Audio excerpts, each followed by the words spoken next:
Welcome back to another Provident webinar. I'm your host, Ed Mann, Director of Training and Education for Provident. Once again, I have the pleasure of introducing Chris Pfaff, lead instructor and owner of PHRT Hazmat Rescue. Chris has become a regular for our podcast and webinars, primarily because of his passion for the subjects and his desire to educate first responders and keep them safe. In case you missed it, we hosted a webinar with Chris on January 23rd titled Air Monitoring, Not Just for Hazmat Techs Anymore. You can view the webinar at our Provident YouTube page. We'll make sure to provide a link to this past webinar and a follow-up email you'll receive after tonight. Please make sure to also check out and subscribe to our Station 1902 podcast. This podcast is for our clients and discusses emergency services. We'll provide more information on how you can subscribe in our follow-up email. Tonight's presentation on lithium-ion batteries, Are You Prepared?, goes hand in hand with this year's firefighter safety stand down lithium-ion batteries, Are You Ready? Before we get into tonight's show, I need to review a few slides about who Provident is. Provident got its start in 1902 as an independent insurance agency in the Pittsburgh area. In 1928, they began serving volunteer fire departments with a customized blanket and accident health policy. Today, we provide volunteer combination of career fire departments and emergency medical responders with a multitude of programs. We also offer special risk insurance and transportation insurance programs. Provident, celebrating its 5th consecutive year as being one of the top insurance employers by the Insurance Business Magazine. Some of the emergency services programs that we offer are accident and health program.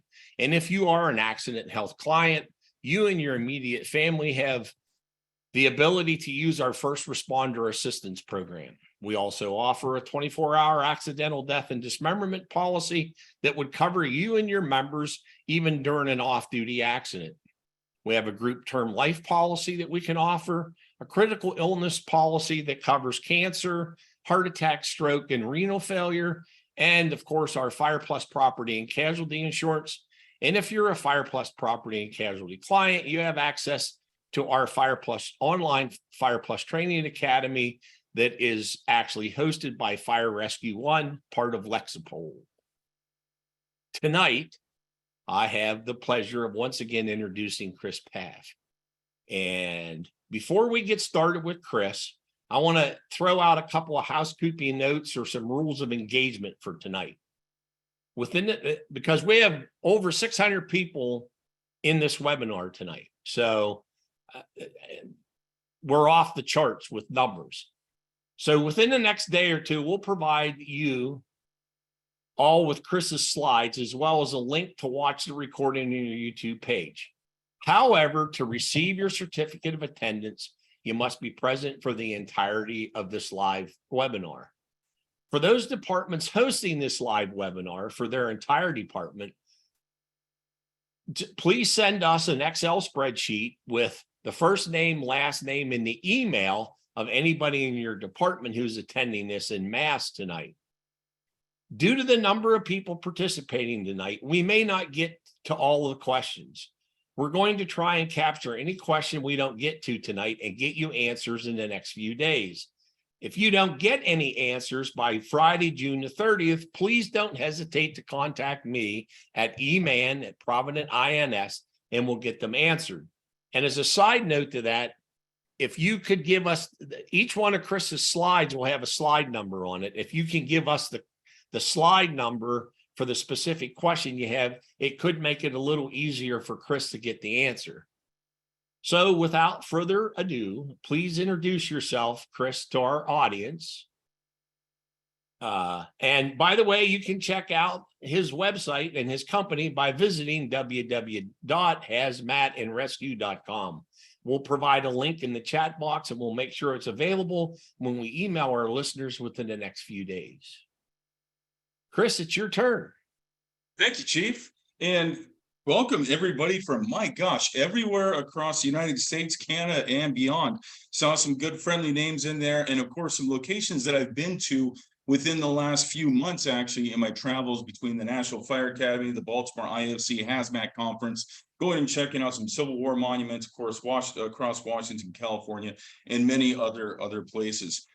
Chief, just like you said right there, for anybody that has any questions, we can go check out hazmatandrescue.com for any of our continuing hazmat awareness and operations training. It was a great opportunity, and I did appreciate it when we did the air monitoring class back in January. And the first question that I did see in there, is this going to be anything like what we saw in Right Track Response Solutions? Similar video. We took that video for the air monitoring. This is going to be a different presentation tonight. I completed the final slides just last night, working with masters and experts out there. So let me bend on down and get us set up with our PowerPoint here, shall we? All right. It's something I want to throw in before Chris gets started. Nearly everybody else that does these programs for us sits in a chair. As you'll notice, Chris stands. You know why? Because he really gets into what he does. I'm kind of constrained right now, but we still at least have some room for anybody that's ever seen me present. I do walk around a room a lot, and I'm trying my hardest to make sure, seeing how we're via the Zooms, we're all on the internet world here this evening or this afternoon, depending on what time zone you're in. Videos are difficult to see when they're streaming. So sometimes the audio is difficult to pick up. We verified that the audio did work. But for as many of the videos that I did find, I tried to put a QR code associated to it. So if you can't see the video very well, you can save it and watch it for later use. And then, of course, I have other QR codes spattered throughout my PowerPoint. This one right here is my contact card. Feel free to send me a message or an email or anything else like that to ask questions. It takes sometimes a little bit of time for me to get around things, because I still do have my daytime job with my host agency. I'm in our prevention division. Over the last 4 years, I've been doing investigations and fire code development on a lot of this stuff, to include lithium-ion battery hazards. Prior to that, of course, we'll see here, I was on the fire rig. But there's my contact information. Feel free to reach out, and of course, hit us up at any of the social medias, whether it be Facebook, Twitter, Instagram, LinkedIn. We have a few more out there. I can't remember all of them. There's so many that pop up all the time. So truly, who am I, and what am I doing here? Why are we talking about? Hey, yes, Chris, sir. This is before you need to open up your slide presentation. You're in a presenter's mode right now. Oh, yep, I see it right there. Duplicate the slide. How about that? Wait, is that better? You don't need to see the next slide as we're going through this. That should work as we go through it. There we go. So there's some of my background in my resume. My host agency that I'm still currently an employee of, West Pierce Fire and Rescue, we're located about 30 miles south of Seattle, Washington. And we're part of Pierce County, and I've been in our agency for about 17 years now. 4 or 5 of them have been within the prevention division, like I said. But I also have that background in tech rescue as well as hazmat. I was our hazmat team lead, and I work with Washington Task Force 1. I've deployed down to Florida in response to Hurricane Irma back in 2017. I supported for response in Hawaii and a few other things. But the big thing is, I've been doing hazmat instruction for the last decade plus now, with our local technical college, with our fire academies as they continue through, and then with many fire academies across Washington State and beyond. And that's where we built our webpage up, is for ongoing hazmat training, whether it be awareness or operations. And the most important thing is, for the awareness level, we have free ongoing training within our portal, any day, anytime, just 5 to 10 minute little lessons with a single test question at the end. But we're not here for hazmat, we're here for lithium-ion batteries. So let's get past that hazmat stuff, which lithium-ion batteries are a hazmat problem, but they're much more than that. And I will tell you right now that I am not the expert when it comes down to lithium-ion battery response. There's many other lessons, there's many other instructors, there's many other programs, and there's many other thought processes with it. When you as a responder are looking for information, don't just take it from one source. I have other sources within these QR codes and within a page on my webpage for you to find other valuable training, some of it free, some of it paid for. But the more and more you listen to this and read about it and learn about it, the more versed you're going to be within this whole topic. So at the beginning of this entire process, about 2 years ago, and of course, lithium-ion batteries have been around much longer than that. The conversation between some of my hazmat responders, some of my prevention officers, everybody else was like, these lithium-ion batteries, you can't put water on them because it's lithium-ion. It's got to be water reactive. Well, that's incorrect. We're looking at lithium metal batteries. That's what the common battery that a lot of people have seen, and we see a few examples there. Those are the water reactive metal. That's pure lithium, and that can be water reactive. These have been around for a very long time. They're non-rechargeable. What we're focused more on are lithium-ion batteries, and that's been the new hazard. Not that these don't cause a hazard. They're just a much lower hazard on the scale of what we're looking at, because these are not being processed and produced in the same volume that lithium-ion batteries are. Our lithium-ion batteries, we have the rechargeable ability with our lithium-ion batteries, and that is what's making them so versatile. The other thing that makes them so versatile is the fact that they have high energy storage. Unlike an alkaline battery, which is not rechargeable, or a traditional lithium battery, or a lead acid battery, we don't have as much energy density.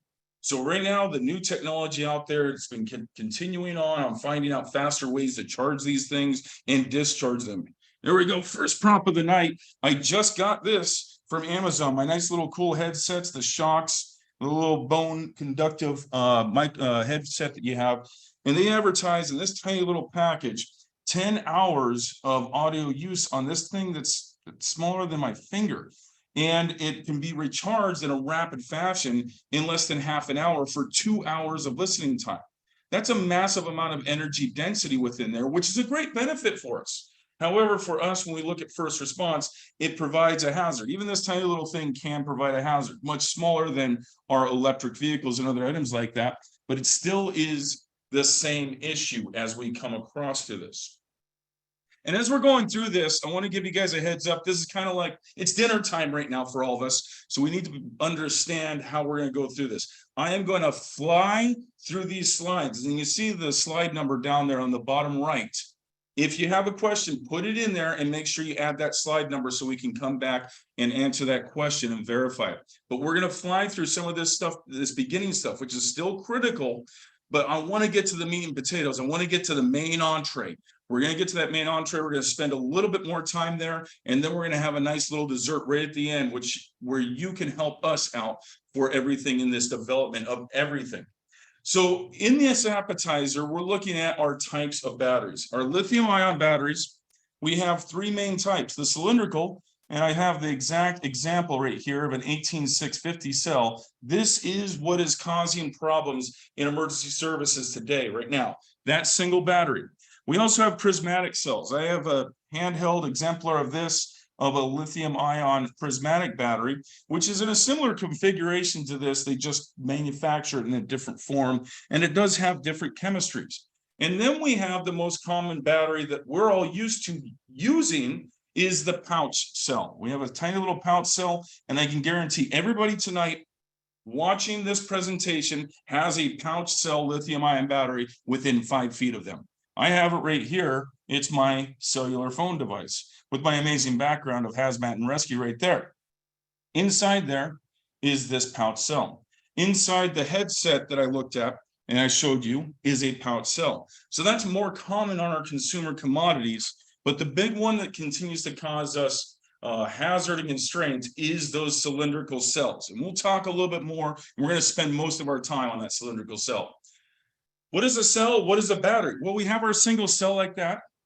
This is a cell. That pouch is a cell. The entire assembly, when we start putting it together, is a battery. This is multiple cells, and I know the screen's small, but this is multiple 18650 cells that are put together as a single battery. Just to make sure we understand the terminology, this is a battery. We have a Ryobi power tool battery right there, and inside are individual cells. So when we're doing emergency response, we need to worry about that terminology between a cell and what a battery is. Here's a critical slide here for us to be aware of. When we start thinking about emergency response, we have four main platforms of use. Four main platforms. Our most common one that we see every single day that we have on our person, we have our handheld portables or our consumer grade items. Our power tools, our laptops, our tablets, our smartwatches, my little headphones. those can cause issues, and we're going to see those in normal structure fires. We also have the big issue that's causing FDNY a lot of problems is the e-mobility or the micro-mobility. One of the big problems that a lot of people get messed up on the terms here as well is when they hear micro-mobility, they start thinking about ADA accessible things or mobility devices like that. It is not the same. We're talking about scooters, e-bikes, one wheels, the big wheels, or other things like that. Those are going to have those cylindrical bells. There's the cylindrical cells and a battery pack as we go through that. And like I said, FDNY is seeing a huge rash of these over the last few years, and they're doing a lot of reporting on it. We'll talk more about what they're seeing. The EVs are electric vehicles. We're seeing those in our automotive realms, and of course, everybody always immediately thinks of Tesla, but Chevrolet has electric vehicles. Jeep has electric vehicles now. Hyundai has electric vehicles. Everybody has electric vehicles now, and there are all different types of designs and capacities for those electrical vehicles. Also, we have to factor in there semi-trucks and buses. When we were setting everything up here, like I said to Chief Man, I'm taking a look at my email about 20-30 minutes ago, an email I just got from actually my Deputy State Fire Marshal. The U.S. Department of Transportation awards nearly $1.7 billion for electric buses. $1.7 billion. So we're seeing these out there. My jurisdiction in my county, we already have 9 traditional buses just within our normal metropolitan area. That's not to include the school buses, which most of that money is going to. So we have to be aware of where those hazards are and what's going on with them. And then the last one that caused a pretty significant close call down in Arizona is our energy storage systems. A lot of us out there in the sticks or the wildlands, we may not think that we have to worry about energy storage systems. They're going to be for large cities. They're going to be for places like over in California or anything like that. They're all over in Texas. They're all over in people's households. People that are trying to cut the grid and get off the grid, they're going to energy storage systems. Tesla has their Powerwall. That is an energy storage system. Some of the technology is different on this, but it's still important to understand that these 4 different use platforms have different hazards, and we have to respond in a different fashion to all of them. So why lithium-ion? I think we talked a little bit already on it for the fast rechargeability, the fact that it can recharge so much, the fact that it has energy density. But let's just take a quick look at history. It was invented in Sony in 1991 for their Walkman, and the traditional cell was the 18650 cell, and that is what we consider the workhorse of the industry. We have about 8,200 of these individual cells within the battery pack of a Tesla, of a single Tesla. And when I sit there and start taking a look at our buses, they're an equivalent of 7 to 8 Teslas worth of battery packs. So that's a large amount of energy density within there. Oh, I'm going to click over here. Oh. In 1994, it took a decent amount, $10 to manufacture, and we had a decent amount of energy density. It built up a little bit more. We had some more energy density. It got a lot cheaper. But of course, once again, more production provides a cheaper product or more inexpensive product. And now we're looking at less than $1 to manufacture one of these. And we have almost 4,000 watt hours of energy when we look at this. It's a large amount of potential energy within this. Really quickly, because I'm not a chemist, and I'm guessing most people within this room are not chemists, you can see that we have a lot of different chemistries with this. We can have lithium cobalt oxide, lithium iron phosphate, LiFePO, lithium manganese oxide, lithium nickel manganese cobalt oxide. Notice that there's a lot of different ones, and there's a lot of different metals within there. That's the chemistry inside the battery. Inside this prismatic pouch, prismatic battery that I have, this is a lithium polymer that we're taking a look at, a lipoly type of battery versus our more common lithium cobalt oxide. Dropping batteries left and right here. Another battery that I just dropped is a completely different type of battery, which is a lithium sulfur battery. So we're seeing a lot of new technologies coming out there beyond what we initially saw. And we're continuing to talk about things like sodium-ion batteries, aluminum-ion batteries. There's a lot of metals that go into this. But when we look at this and we go back to the traditional thought process of a lithium battery, the non-rechargeable, tiny little lithium batteries, those have a large amount of lithium. They're used once and then they're disposed of, and they are water reactive. A lithium-ion battery does not have a lot of lithium in it. You see that there's a lot of other metals in here: cobalt, iron, manganese, nickel. We're seeing a lot of different types of metals. There's a small amount of lithium inside each of these batteries. It helps for the the processes of this, but it's not the lithium that's a hazard. It's the other metals, and it's the electrolyte and everything else that causes the issue. And it's the energy density that really causes the hazard with this. And I want to take a short note right there. Those cobalt oxides, the iron phosphates, the manganese oxides, when they burn, they're in essence fast rusting. We've all learned in fire behavior and fire dynamics that rust is just a slow version of fire, of a chemical process. These are creating oxides of cobalt, oxides of nickel, and well above occupational levels. So once again, this is the beginning of where we start talking about this smoke is highly toxic and highly hazardous. These products are getting into our bunker gear, into our PPE, into the interiors of our fire engines. We have to watch out for that potential hazard.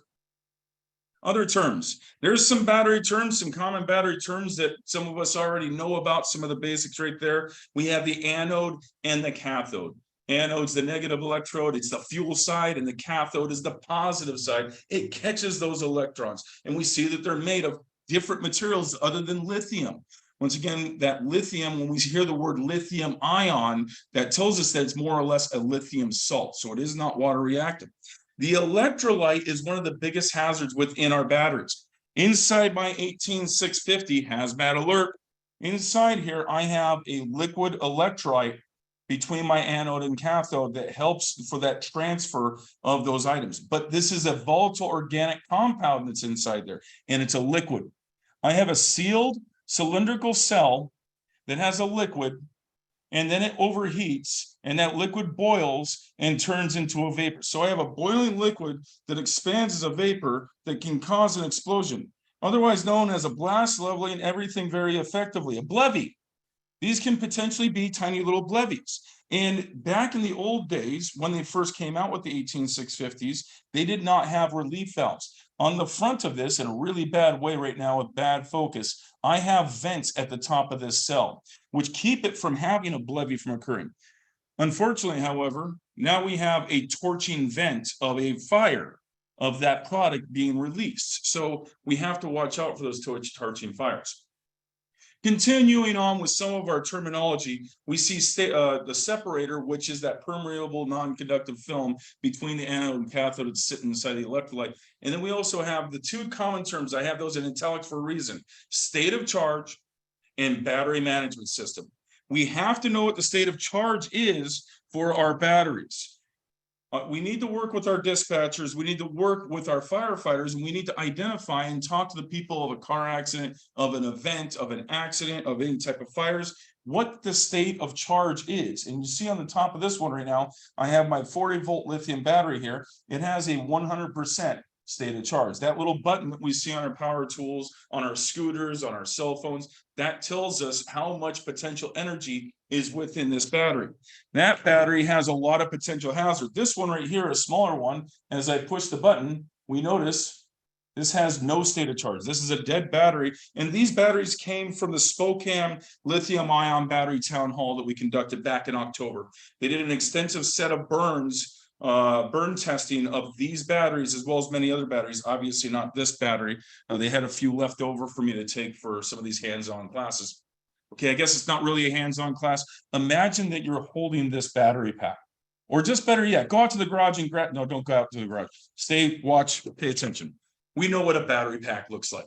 But that state of charge is very important for us to identify, because that's going to help us identify how much potential energy is left over within my battery and within the cells. The battery management system is going to help control how much electricity goes into the batteries, how much is discharged, what the temperature is, some of the other hazards and identifiers with it.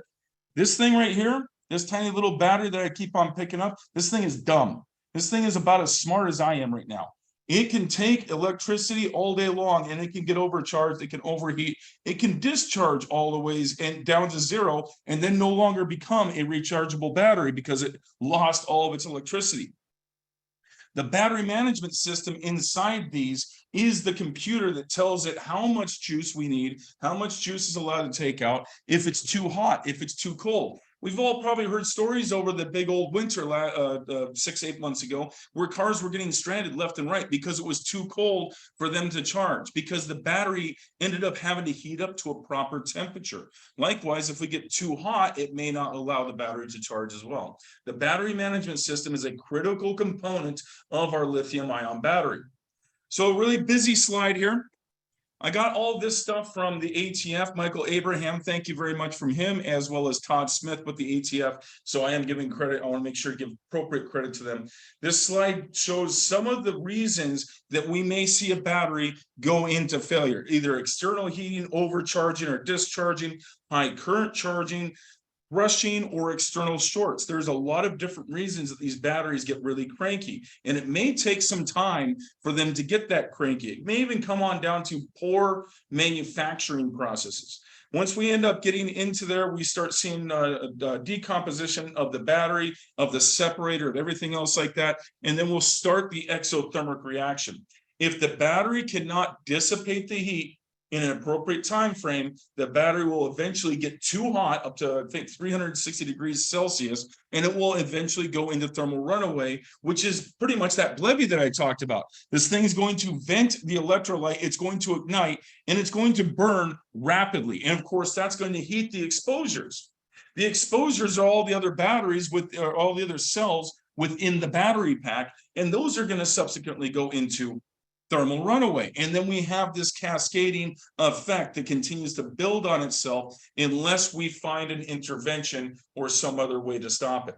The bad thing about this is the chemistry inside these batteries is A, very toxic, B, highly flammable, and C, it produces its own oxygen. So when the battery starts, when that cell starts and catches on fire, there is no extinguishing it. We might be able to cool the exposures and keep other cells from going into thermal runaway instantly, but when that battery fails and goes into thermal runaway, there's no stopping it. All we can do is protect exposures. And we're going to talk about options as we go on through this. Continuing on really quickly, what makes this battery different? They burn at higher temperatures. When I teach in my fire behavior and fire dynamics classes, we're talking about the fires of today are so much hotter. No, they're not. They produce a lot more heat, but they're not hotter. There's a big difference between temperature and heat. Heat is a transfer of energy. Temperature is the average amount of energy contained there within, the average amount of shakiness of the molecules, if you will. When we're looking at these things, they are burning hotter.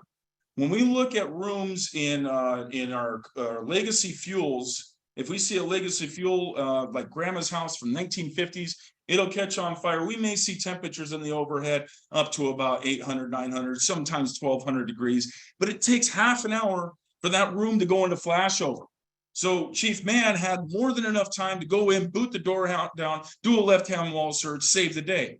But now with our modern construction, we have so much more energy density in our components. And that fire gets up to about 1200 degrees, 1400 degrees Fahrenheit, about the same temperature as what we saw with the legacy fuels.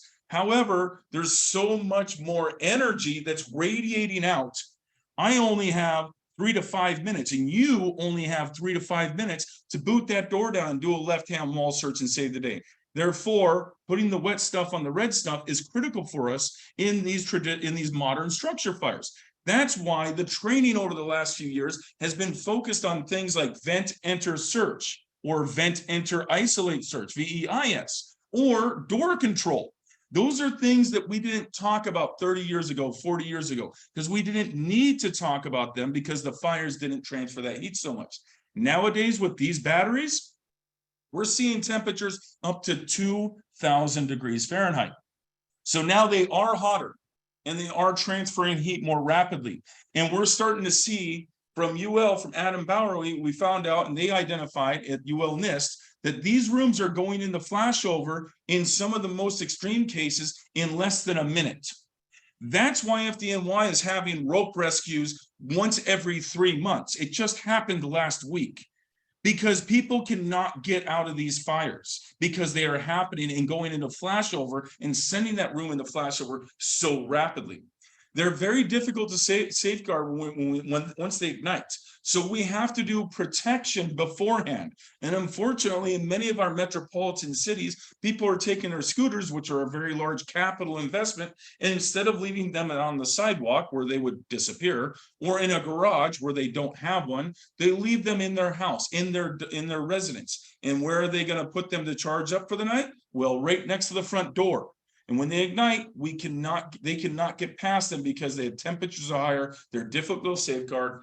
And of course, these batteries can burn without oxygen. That's where the problem comes in when we start putting water on it and you start hearing these stories of, well, Tesla recommends up to 3,000 gallons to extinguish any Tesla fire. And then you start thinking about semi trucks and buses and how much water it is. And then you hear stories of some of my friends down in Texas using 30, 40, 50,000 gallons of water to extinguish a fire. Well, they didn't use 30, 40, 50,000 gallons of water to extinguish the fire. They used it to protect exposures and keep the vehicle cool. They still did a very good job over there. We have an explosive flame front. This is where we start talking about the gases that are going to be coming out of these batteries. We have a whole slew of gases beyond just the oxides. We have many toxic and flammable gases that can reignite and can explode with very, very energetic force. There's a bunch of 18650s right there. It looks like they're partially consumed, but not all the ways consumed. We can see reignition up to 21 days later. Back to the construction of our 18650. We had our anode, we had our cathode, we had an electrolyte in the middle, and we had that separator. If anybody remembers, that separator is about the thickness of a plastic bag. If I use a thermal imaging camera to take a look at this battery, it's not going to be heated up in any way, shape, or form.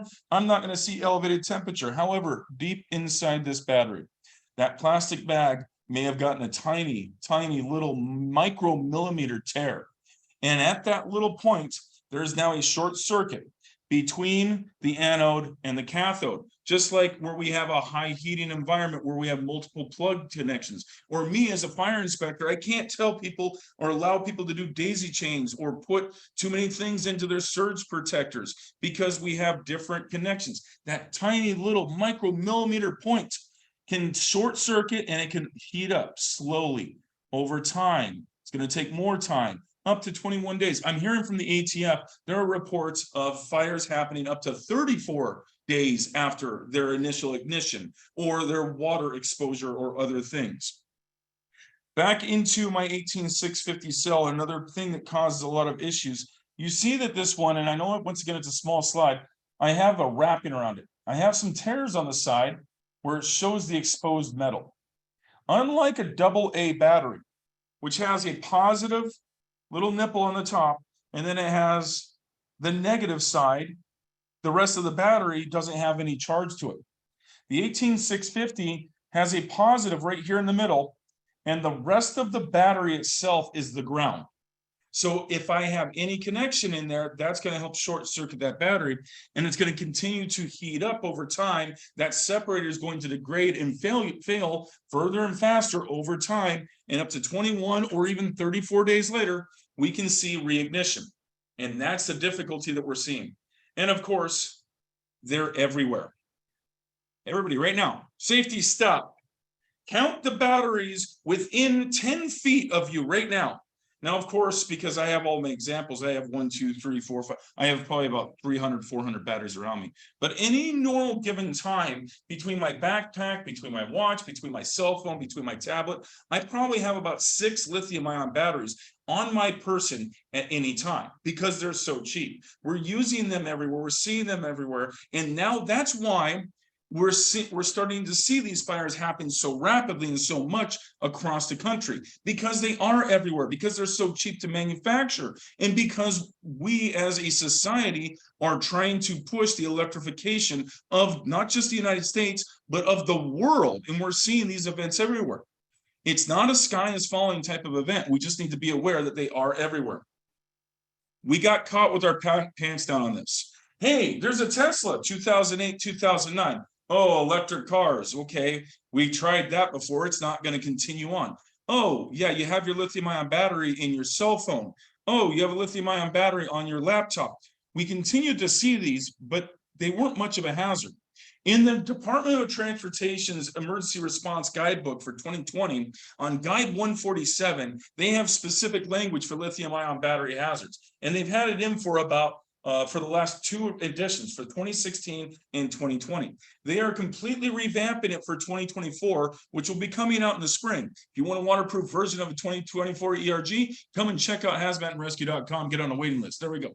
So within Guide 147, they're going to have a lot more detailed information. The previous information was just for laptop batteries. They didn't think about energy storage systems. They didn't think about buses or cars. So we're seeing them so much more, and these systems are degrading. We're about 12 years to 14 years since our first lithium-ion vehicles were on the road.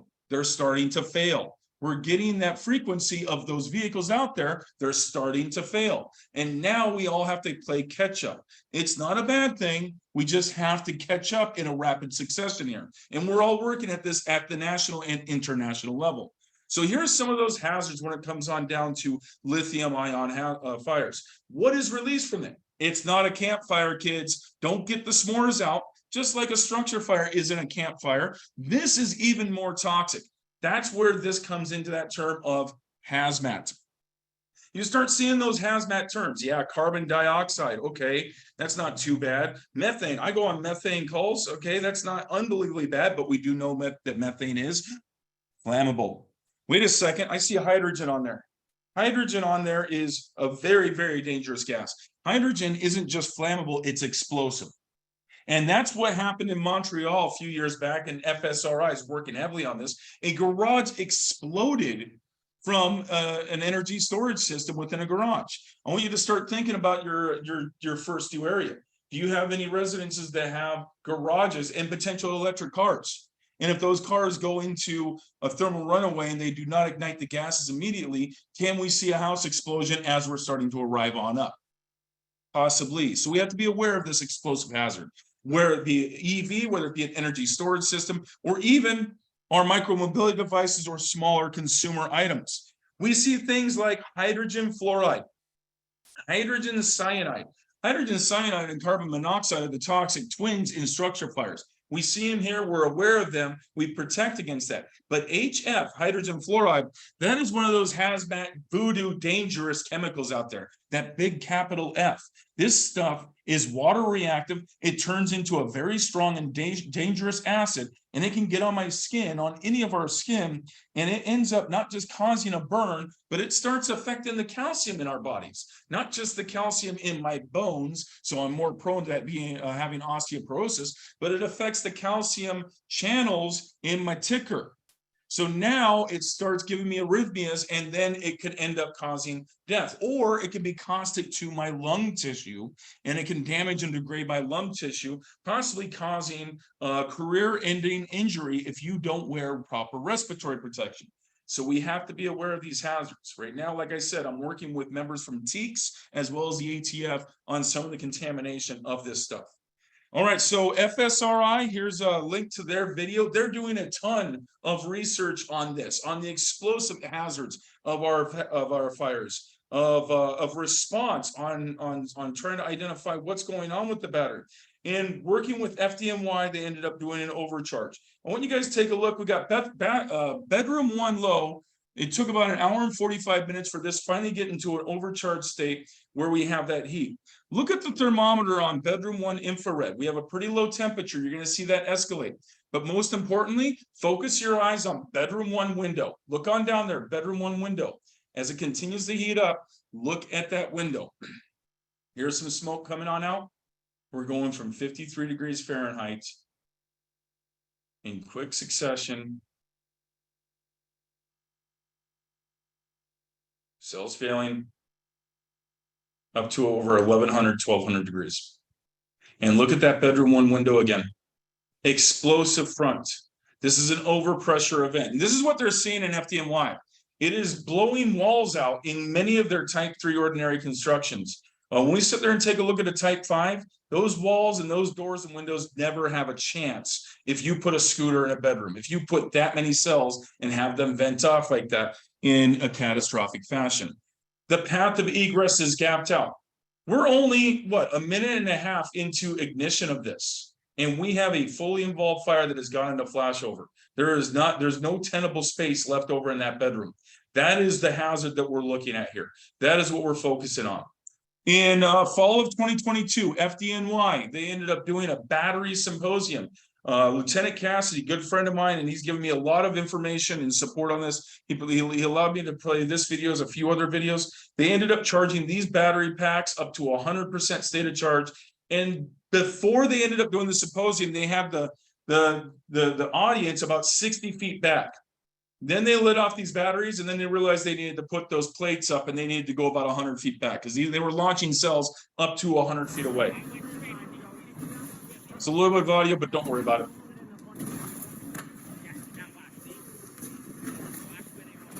And I know we all probably came here to see lots and lots of fires and lots of lithium-ion building up. Guys, go on YouTube and take a look at it. I only have about 10 more minutes of video left over. We're talking mostly through all this stuff here. Rapid smoke and flame front, once again, from FDNY and all the masters out there, and their biggest issue is these micromobility issues. Take a look at this smoke as this comes on out. Oh, I'm sorry, this is a different video. This just shows a little bit of training on this, overhauling a restaurant. What we got to protect ourselves on. This was overhauled here. This looks like a typical floor that was overhauled, right? Then you go down here. So we see some 18650s in overhaul. That can go into thermal runaway anytime now. It can instantly, rapidly accelerate to 1200 degrees Fahrenheit. Do you want to carry that with your hand right now?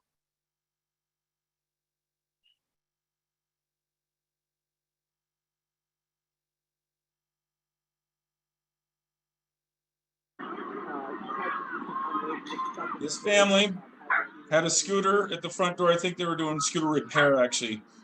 Their grandfather ended up dying in this fire. Those kids were able to get out off that scuttle, which was actually put in after Hurricane Sandy. You see how quickly that fire builds up. This is one of the big scooter fires that they had a few years ago. This thing reignited 30 hours after the initial extinguishment. And I use this video because it's already set up and it's already provided. This literally happened last week in FDNY on a 4 fatality injury.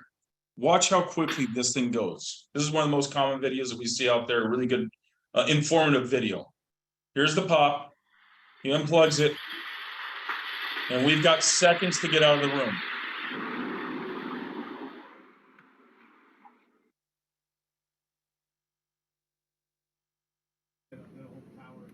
This looks like a typical floor that was overhauled, right?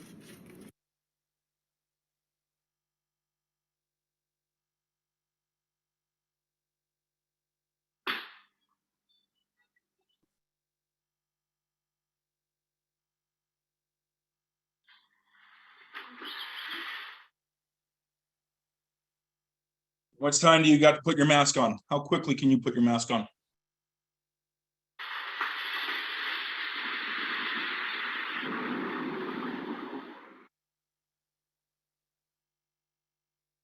When I was in the Marine Corps in Iraq, I felt I was pretty quick to put my gas mask on when we had an alarm and alert.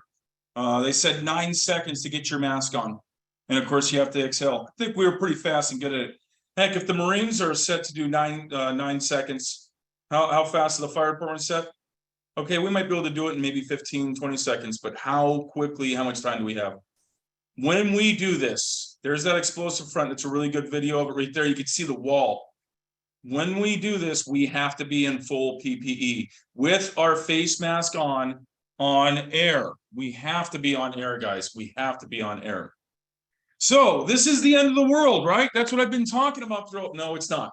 It's not. You can see the escalation with FDNY. Why am I so focused on FDNY? A, I have a few good friends over there, but B, and most importantly, they are tracking the information. We across the country right now with our MFERS reporting, we're not doing a great job at it. FDNY has been doing a really good job at tracking this information. Other agencies such as Seattle Fire Department, and a few others, they're doing good jobs, but at the national level, we're just not doing it. And you see how quickly it's escalating. As of last week, we now have 108 fires, 13 fatalities already.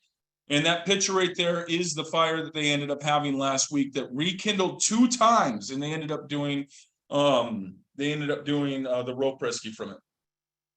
Look at this smoke coming out, some of those toxic products. Notice that they're heavier than air, and it doesn't ignite it immediately. These fires all look different because of the chemistry, because of the configuration, because of the reason it goes into thermal runaway.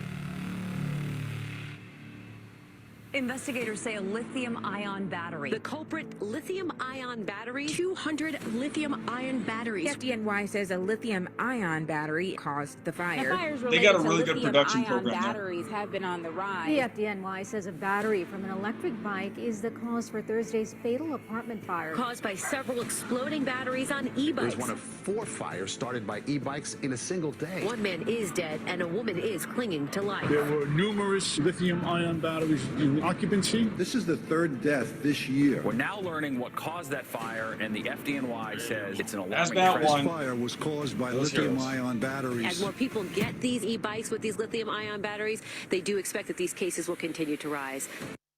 So FDNY is working really well. There's a lot of other fire departments and states working really well on this. We're going to be having a symposium here in February in Washington State. I know that FDNY is going to be having another symposium next summer. So we're having the discussion. I'm working with Texas right now in a symposium they're working on. But let's take a look at some of our other tracking information as we go through this. The FAA, we now have a controlled confined area, and we are taking these items onto planes. And you start seeing the tracking from 2006 all the way up to this year. And things are a little bit better on this year, but still, you see this trend where it continues to increase. More importantly, with our splashy colors, notice that passenger events, passenger planes and cargo planes, they were about the same until about 2015, 2016. Right there in 2016, it all changed. It all changed. And we see the cargo events, they're increasing, but not that much. But passenger events have increased exponentially. And of course, back in 2016, what did we have? Oh yes, the Samsung Note 7. This is not a Note 7, but the Samsung Note 7, which is now no longer allowed to be on any type of passenger plane because of 3 events. 3 events that happened on a plane. 108 events happened in totality, but 3 events happened on a plane, and they removed them. And now we're starting to see this massive escalation of all these other items. Go and take a look at the FAA incidents. It's a pretty easy page to find on the Googleators or the Yahoos or whatever search. Oh, Bing. You can also use Bing if you want. We're okay for any of the search engines out there, but we're seeing this happen everywhere. And when you start thinking about the last time you flew, you took your battery and you made sure under the FAA regs that it was at 30% state of charge or less, right? You took your laptop or your battery charger or your headphones and you made sure those were below 30. No, you didn't. You made sure that that thing was topped off and ready to go so you can watch all your movies on the airplane, right? Oh, and even better, many of our airline carriers now have the charging port inside the seat. So we're seeing these events continue to progress as we go on through it. Just understanding and seeing the information as we come on through. This is quality tracking information. We're seeing them in our electric vehicles, vape pens, flashlights, laptops. They're everywhere, right? They're everywhere. The 18650. What does the 18650 stand for? It is 18 millimeters wide and it's 65 millimeters tall. Yes, we are using the metric system here, folks. Canadians here, yep, you catch me right there. 18 millimeters wide, 65 millimeters tall. So 18650, and of course that use, the cost has really reduced things. Now here's the hazard and the problem that they're seeing on planes and that we're seeing in places like New York. I go on Amazon and I tried, guys. I tried. I bought a replacement battery for my camcorder that I do for my recording. Because my original camera didn't come with a replacement. I went on Amazon and I tried to not buy a replica pop-off. I still ended up getting a replica knockoff with 418-650s in there. And I don't trust that battery to save my life. I discharged it and it was $109, pretty much wasted. I ended up trying to return it. But you see right there, we got the Milwaukee batteries, the M18 batteries. Man, their power tools are great. They got a great line. They're great for rescue. They're great for hardware working, for household working. I ended up buying a good fleet of that stuff for my my home experience. But man, if I want to get 2 batteries, that's $138. I can go over here to what is that? Deco. I don't even know what that brand is, but it's $58. You know what? It's got a lot of good ratings. Well, that one doesn't have ratings, but the other one has some good ratings. So why do I want to pay $138 for something that's exactly the same? They look the same on the outside. They work just the same.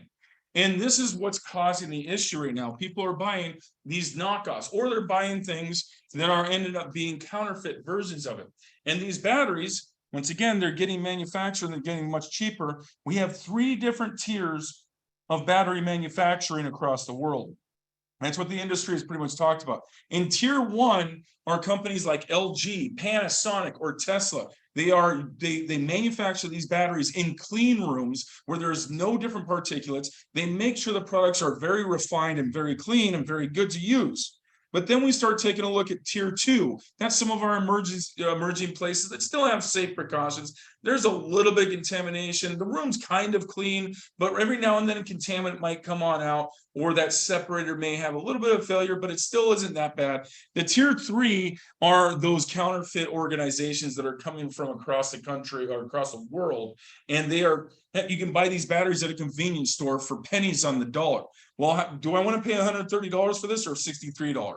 Well, most of the population, they don't see a difference. It'll work. So we're starting to see these failures more and more often. We're seeing people sitting there with different chargers. Here we go. On your honor here. This came with a charger from, this one is a Samsung. I have a Samsung charger that came with it.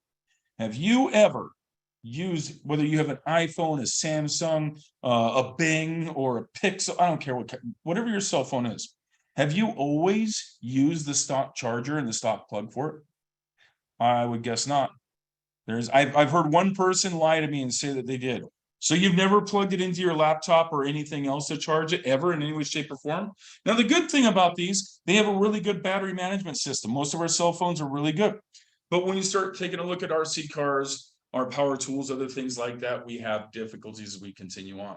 So really quick, because these fires happen so quickly, we have to look at the fire code. Yeah, I'm the prevention guy. I got to talk about the fire code. In 2015, they didn't really have much talked about it. They did speak a little bit about energy storage systems, but very, very little. 18, they finally updated and they added an entire chapter on energy storage systems. They added qualifications within high-piled combustible storage. And then they have separation for ambulatory care facilities.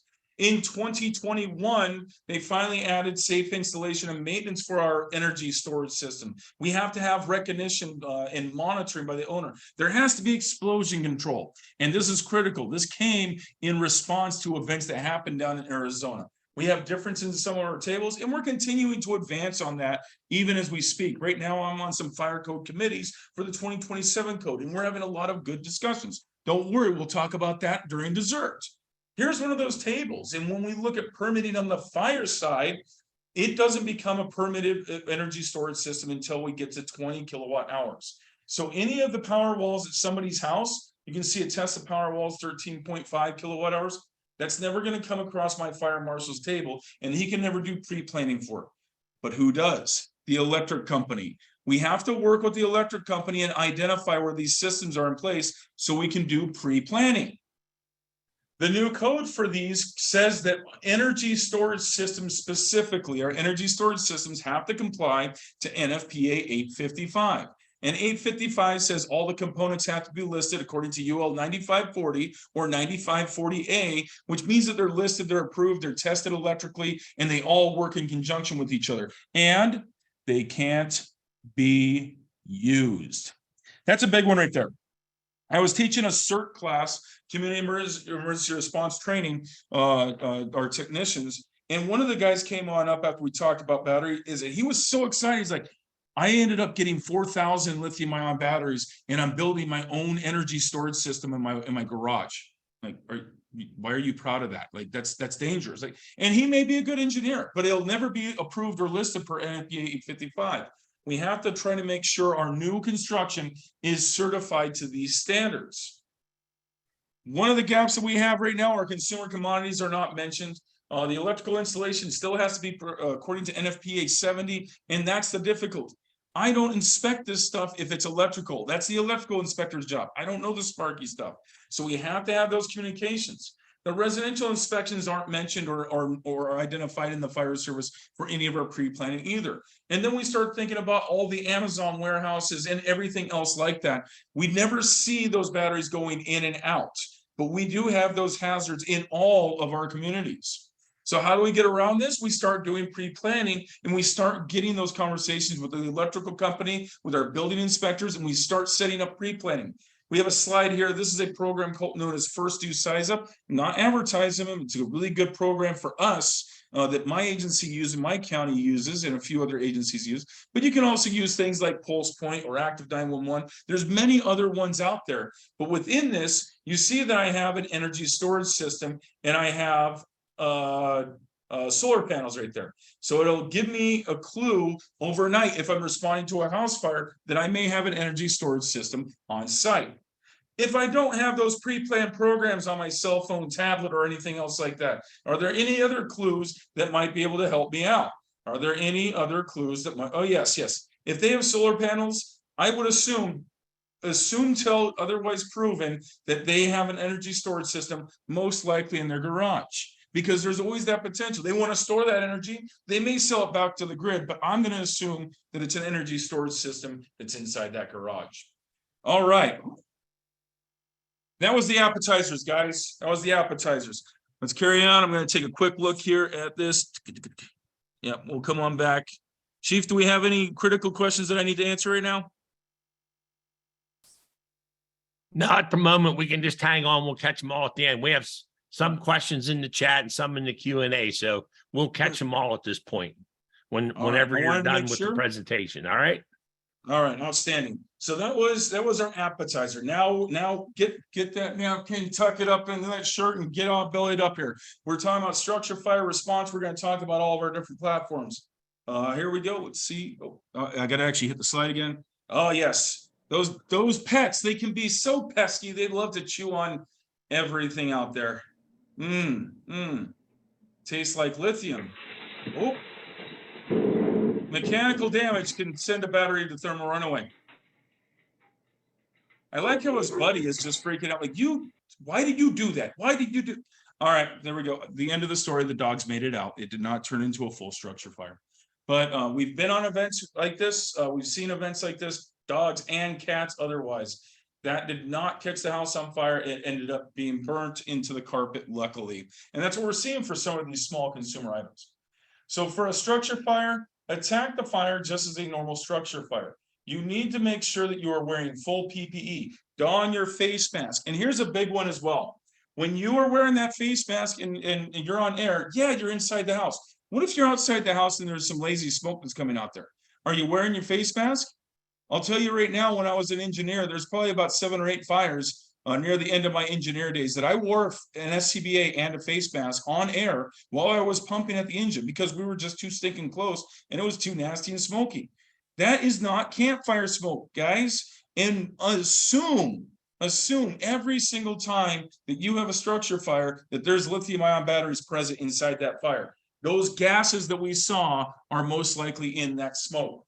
Here's another event that happened with my neighbors. This was a cat this time that chewed into some electric socks. Yes, in Washington State, we get so wimpy that we have battery-powered socks to keep our footsies warm. So we have a battery-powered sock here, and there's the exemplar. This was the battery that was undamaged. Battery-powered sock, they had burn right there, of course, up to the cabinet. But you can see right here the consumption.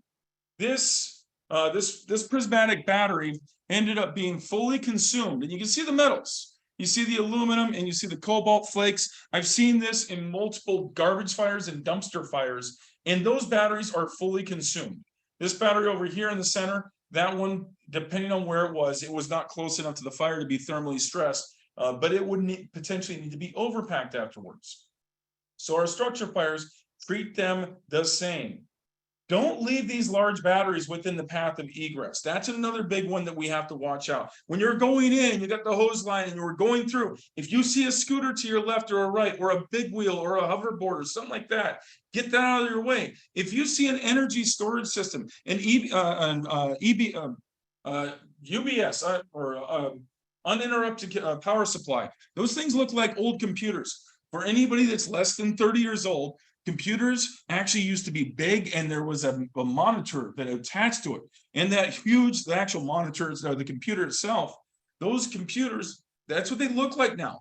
People will have those to keep the refrigerators running during a power outage. If you see something like that, get that out of your path of egress. Photo document this scene prior to scraping everything and doing overhaul. Our fire investigators sometimes are good to get out there quickly. The private investigators sometimes may take days or weeks to get out there on scene. Before we disturb the scene, before we start removing batteries, yes, we may not be fire investigators, but just take not your personal cell phone, but take the tablet or take the rig phone and at least try to photo document the area. Don't take pictures of other people. But I tell you what, there's many times when I've been doing a fire investigation, 2 o'clock, 3 o'clock in the morning, and I'm just sitting there, I'm taking pictures of the room, and I'm just tired, and I don't see exactly what's going on. The next day when I hopped out my desktop and I open up that computer and I see that picture, I see a perfect pattern, and I'm able to identify exactly where that fire is. Help those investigators by taking a few pictures of the scene on a rig device. It'll truly help out.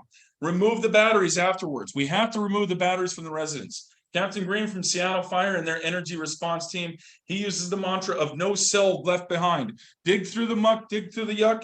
Do not carry and handle these batteries with your hands. We're going to use non-sparking tools, non-conductive tools to remove them into a bucket and then get them out of the house, because they can go into thermal runaway in 3.4 seconds. Don't use an elevator. Usually you want to take a bucket, put the batteries inside the bucket, and then tie it to a rope, roll it down the window outside. Don't just throw the batteries outside. We want to take them out in a controlled fashion, but we do not want to rekindle. That's why I say photo document first, because the investigators most likely will not be there. Now it comes on down to disposal. Homeowners and the building owners have insurance companies, but we need to call the EPA or our state EPA equivalent. I know many states and provinces have an equivalent to that. Contact them.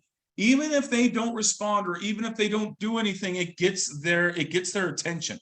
We have to get their attention so they understand that this is a continuing hazard. This is an environmental hazard, and that's the difficulty that we have right now. Within my jurisdictions right now, we're trying to figure out how to solve this. And the big thing comes on down to it. Do I want to leave this battery in a house for it to potentially reignite a day, 2 days, 3 weeks, a month later? No, I'm doing overhaul. Why? To make sure that we don't have a rekindle. This is part of overhaul. This can cause a rekindle. So I have to get it out of the occupancy. And I have to make sure it stays out of the occupancy, and I have to make sure it doesn't get thrown into the trash and causes a dumpster fire or a garbage truck fire for my neighboring jurisdiction. So we have to dispose of them properly. Well, I'm not in charge of disposing of hazmat. Well, nobody wants to touch these right now. So the fire department, for the most part, has been accepting these to a decent point. Between Seattle Fire, between FDNY, many other large municipal organizations. I know Toronto Fire is also doing this as well. They take the batteries back. They put them into a product known as cell block. We have cell block right here. This is little glass beads. And then they end up putting the batteries inside there, and then they take them back to their station and leave them outside. That's one of those, that's an option. I'm not going to say that everybody should be doing that. It goes in violation of what all of our hazmat knowledge is in emergency response. We don't take the hazmat back home with us. This is a different hazard. You need to wash your gear afterwards and log your exposures. For anybody that's here in Washington State, PIERS, PIIERS.org is an app and a program provided by the Washington State Council of Firefighters, free to any union member. If you're not a union member in Washington State, you can use PIERS PIIERS.org, and you can pay the whopping $5 fee once a year. For anybody outside of Washington or the 7th District of Union Firefighters, you can use PIERS, PIIERS.org, and you can log your exposures in a very simple and easy fashion. Anybody can use that app and that program, and it follows you. It follows you completely. And right now I've worked with them to, we're trying to add lithium-ion battery exposure as well. Other apps and programs, N4s is an app and a program as well. And there's a few other ones on top of that. That's going to log your personal exposures, but make sure to log your exposure with your agency as well. And wash your gear. Like I said, afterwards, you must wash your gear. We're doing a lot of work, like I said, with TEEX and others to identify if extractors are the proper way to go. This is just recently in London. The London Fire Brigade is having the same type of issues that we are. This is a worldwide problem. And we'll see once again, this battery ends up going into thermal runaway rapidly. We have to make sure that we do not have that in our path of egress. That will burn your fire hose. Keep that out of your path of egress. If you can't get it out of the room, if you're still actively fighting the fire, where am I going to toss this thing? Where am I putting it? Well, get it into the sink and fill it with water. Get it in the bathtub and fill it with water. The water may end up eventually causing it to go into thermal runaway, but the fire is underneath the water. So it's not causing any more issues to you. So a bathtub full of water is one of those tools that we can use inside a structure fire to help take care of this. For micromobility or personal mobility fires, we need to wear our full PPE, even if we're outside. Remember, guys, this smoke is toxic, and highly dangerous. Protect the exposures. The fire itself is not going to extinguish. You can protect exposures, and I would say the cells adjacent to the initial cells that are igniting would be considered exposures as well. But you're not going to effectively fight that fire if you have limited water. So protect the exposures, keep it away from other exposures. We may consider allowing the product to burn. If I end up extinguishing, if I have 5 or 6 cells out of 100, then I'm able to cool it enough that they go out. I now have 95 other batteries that are thermally impacted, that are physically impacted, that are water damaged and water logged, and now they have to be overpacked and they have to be shipped out to be disposed of. This stuff is not cheap. Shipping it, because it's hazardous materials, is not cheap. You know what they do with that after they end up shipping it and sending it out to Mesa, Arizona, or Ohio? They burn it. So protect the exposures. If it's outside or something like that, protect the exposures and maybe just let it burn. I don't know. It's an option. If we do put it out and the batteries aren't consumed, or if we do find out there still are some things there, contact the EPA or state equivalent and get your hazmat team out there to help with the response as well and dispose of it. Wash your gear, log your exposures. PIIERS.org. Yes, I'm going to keep on saying it, guys. Log your exposures, log your exposures, log your exposures. This is an acute hazard, and it's definitely a chronic hazard. This is down in Kentucky at an expo for yard equipment. This is an electric riding lawnmower, one of their first ones that they had out there. And these initial responders don't have any type of PPE and they don't have any awareness, so they're trying to do what they can. We want to keep the civilians out of that smoke as well. Now I can understand them not knowing and being in that smoke. And I'm not bashing any firefighters. Whenever I do a video, whenever I show a video, I'm not trying to hammer on these firefighters and saying they're dumb, they don't know what's going on. It just comes down to a lack of training. We don't have that awareness for energy response right now. But you see that smoke is thick, black, it's toxic, nasty smoke. We have some vents coming out from these batteries, and I don't know if it was a cell, a pouch, or a prismatic type of battery. I don't know the chemistry. But we see the most important part. No SCBA. Wear your SCBA. Wear your mask. Be on air. Don't be like this guy. And like I said, I'm not blaming him. They didn't know. We don't think about it. For any type of car fires, any type of micromobility fires, any type of fires, this is not campfire smoke, guys. Wear your mask. And you can see the initial extinguishment was unsuccessful, and then they started trying to work with some extinguishers. This is not a Class D fire either. The fire is going to continue to burn. If we had an overwhelming amount of water, we might be able to protect those other exposures, which are the other cells. Right now, it might just be easier to let the whole thing burn. Get it hot, get it out. What about cars? Here's where we start seeing some other QR codes. I think this QR code is for the Tesla response. I've got Tesla and GM on there. And like I said, I got a few other response guides right there. The bottom right picture was taken in Republic, Washington, which is in Northeast Washington. This was a BMW electric vehicle that ended up starting a multi-acre fire. We've had 3 brush fires in Washington State, multi-acre brush fires in Washington State that are secondary to electric cars. Let the car burn. Now we're focusing on the on the brush fire. There's nothing left to save on that electric vehicle. But wear our full PPE, even if we're outside. If we're close to that vehicle, this is not a brush fire right now. It's a structural type of fire. Life safety is critical. I'm not telling you guys to be unbelievably scared and not do anything. We need to still save lives. We need to risk a lot to save a lot. If we have viable time and we're able to quantify that there's a viable, savable life inside that vehicle, the picture obviously shows there's no viability inside that vehicle. But if we are prior to this event, and we have the ability to get in and get somebody out, get up there, be aggressive, get them out. Afterwards, we need to be clinical about this and identify, is it worth it to go extinguish this fire? You know what the car company's going to do with it? They're going to total it. The car is a loss. Is it worth it to put the fire out and put all that energy and effort into it for it then to be quarantined at a tow yard for 3 weeks, 4 weeks, 5 weeks, and then spend the money to dispose of it, which includes incineration, when you could be the one to sit there and incinerate it? Protect the exposures. Keep the exposures from igniting. Let's try our hardest not to make sure that there's not a 30-acre, 40-acre brush fire. Allow that product to burn, especially if you're on limited water. If you're in a municipal area, you may not have that option. You're going to have to get water supplies and use copious amounts of water if you're going to be in a municipal area.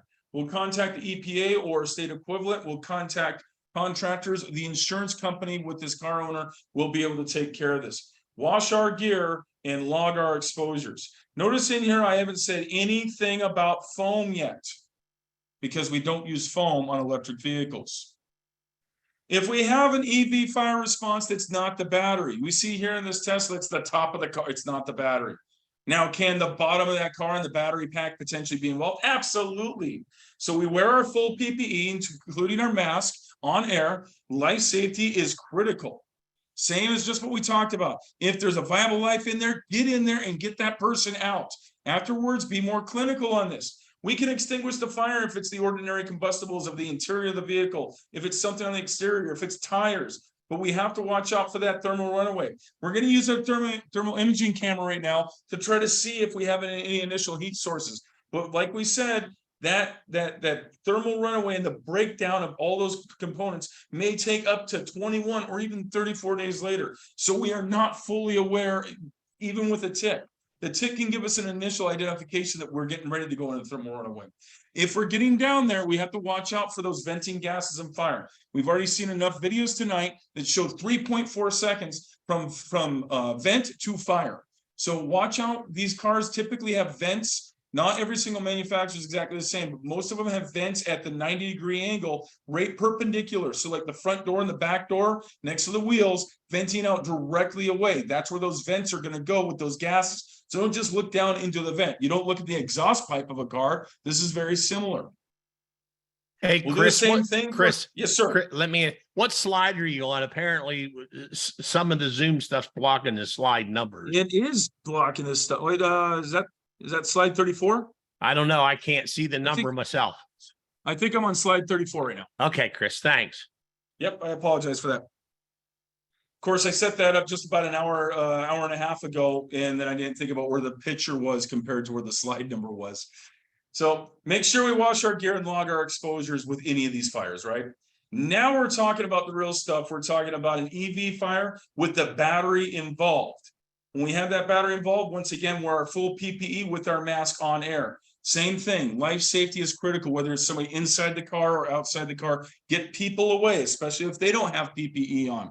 Protect the exposures. This is where we start talking about shifting our game from a normal structure fire to an EV fire. We're looking at protecting exposures. We had a discussion with Washington State Ferry just about 7 months ago. I was working with Seattle Fire and their energy response team. We went up and took a look and started talking to them about what happens if an EV fire occurs on a ferry. Right now, the largest ferry system in the world over in Norway, they just banned electric cars from being on any of their ferries, whereas Washington State, we're not banning them. So how are we going to protect it? Well, what about putting a fire blanket on there? Well, right now the heat goes down because the batteries are down, and that metal is less than 3/8 of an inch thick. So we have to protect the exposures. For that one, it's protecting the deck, using water to cool the deck. For us, it's going to be cooling the inside of a garage or cars next to it, other items like that. We may end up removing the vehicle because of that. Consider that, allowing that product to continue to burn. If we're in a municipal area, continue to use large amounts of water. Don't use foam, because foam is much more electrically conductive than clean water. Use water, just water. And foam costs lots of money as well. And it's the same concept right there for disposal. Contact EPA, wash your gear, and log your exposures. If it's inside a garage, a residential garage or a parking garage, we need to get the car out of the garage.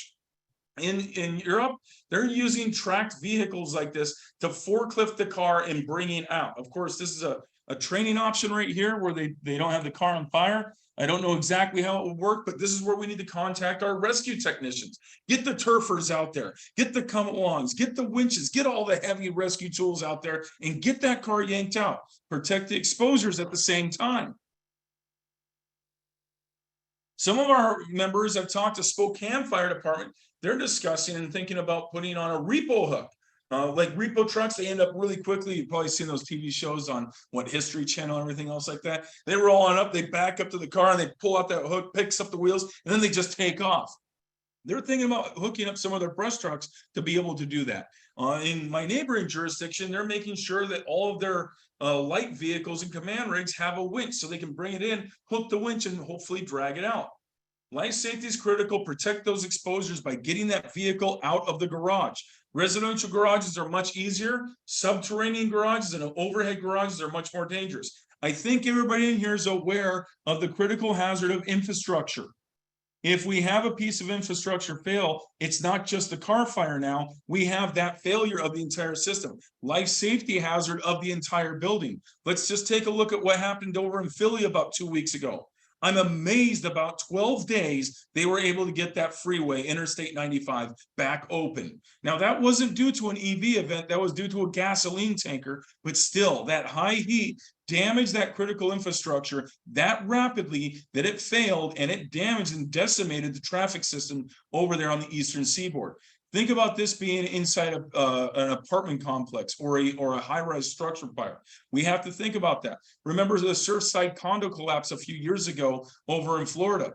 A massive amount of loss of life, just potentially because of an EV. We have to be aware of that. And right now we're trying to address this with fire codes. This is where fire blankets may potentially come in handy, at least to protect exposures. But we still have to get that car out of that building. Wash your gear, log your exposures. PIERS, P-I-I-E-R-S. EV extrication. We wear our PPE, and of course, most of our auto accidents, I'm not wearing an SCBA on air, but we may have to consider that now because of how quickly these things can go into thermal runaway. Treat it like a normal extrication, verify that life safety. Just be aware of the electrical hazard. Just be aware of that venting hazard. Electrocution, everybody always talks about it and freaks out about it. It's very important to understand that there is a hazard. However, this is car electricity, not building electricity. If I take a wire and root it out of this wall and grab it, I am grounded because I'm literally touching the ground. I am grounded, therefore a current will occur and go through my body. If I go and touch, wait, here it is. I got my Ryobi battery right there. It's at 100% charge. It's got 2 electrodes right there. I touched one of the electrodes. I'm not being shocked. I'm not being shocked at all. And the car battery is very similar. The car itself is the ground, not the ground of the earth. So If you touch two components of the car, you can potentially be electrocuted. There's a lot of safety systems in there. I'm not saying it can't happen, but don't freak out so much about the electrical hazard. Watch out for the potential of the massive amount of torque that these vehicles have. This video clip here that we're about to play comes from FDNY once again. This is from Rescue One. These guys are some of the best trained rescue technicians out there. These guys are skookum on auto rescue and extrication. However, complacency still gets involved, even if you're varsity.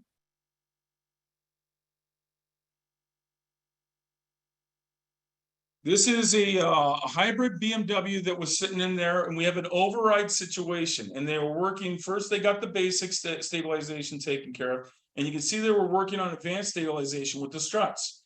And our firefighter ended up getting inside the car, and he was working on getting the key fob out when the occupant and the driver ended up having her leg slip and she hit the throttle. You didn't hear an engine idling. They didn't think about it. They thought the car was either in park or turned off. That was a compound leg fracture right there. That was not a career-ending injury, but it's obviously a life-changing injury for that firefighter. Advanced stabilization, step chocks as much as possible. And you see down on the bottom left, we have our rescue plug. There's a lot of people that do not like this. They get frustrated with it. It costs about $1,000, but it is one extra line of defense that can shut down the activation. The rule is when you end up putting that EV plug into an electric vehicle and it has a charge, the car thinks that it's under charge and it stops moving. It puts it immediately into a park. Are there exceptions to that rule where a car may end up having the battery man or the control system fail, or somebody may have hotwired it in a different way? Absolutely. But this does not negate our basic and advanced stabilization, but it is a tool to help us in the toolbox. And I think it's a really good tool. So what other tools do we have when it comes down to EV fire response? That's what everybody's always talking about around here. And we see up there, we have our fire blankets. Oh, the fire blanket, absolutely. These things are space age materials that can protect us and they can help protect exposures and put the fire out. Well, a lithium-ion fire provides its own oxygen, so it's not going to extinguish the fire. However, it will reduce the amount of fire that's going on. It will protect your exposures, but we also have to think about the below exposures. It's not protecting those in any way, shape, or form. So we still have to look at cooling. And there's the potential of the buildup of more flammable gases. I wouldn't say that it's going to cause an explosive event, but can we see the buildup of flammable gases when we remove that blanket? That a massive fireball could potentially come out? Yeah, possibly. It's a good tool, and it's one tool that I'm right now on the fire code committees looking at requiring these multi-story parking garages to have within their facility. I shouldn't be carrying it on my fire engine. You shouldn't have it on your ladder truck or your medic unit. Think about after the first time use of this. Now, and they say they're multi-use. After we end up using it that one time, now it's contaminated. So there's that process that we have to look at. The best tool, which is the stabbing tool down on the bottom right. We don't need to worry about the name brand of it. They're actually here in my county right now. And they talk about stabbing into the battery pack and it's spraying 8 gallons per minute at 100 PSI. Works good if you get it into the right compartment of the battery. May not work good if you get into the wrong component. May not work good if you stab into one of the batteries. Tesla and many other manufacturers do not recommend penetrating the actual container itself. So it could work, but it may not work. It's for $35,000 or $30,000. I'm not sure about it. It's an option. I'm not going to say it's the worst, but it takes up a lot of space. You see how large it is, and that's only one component of it.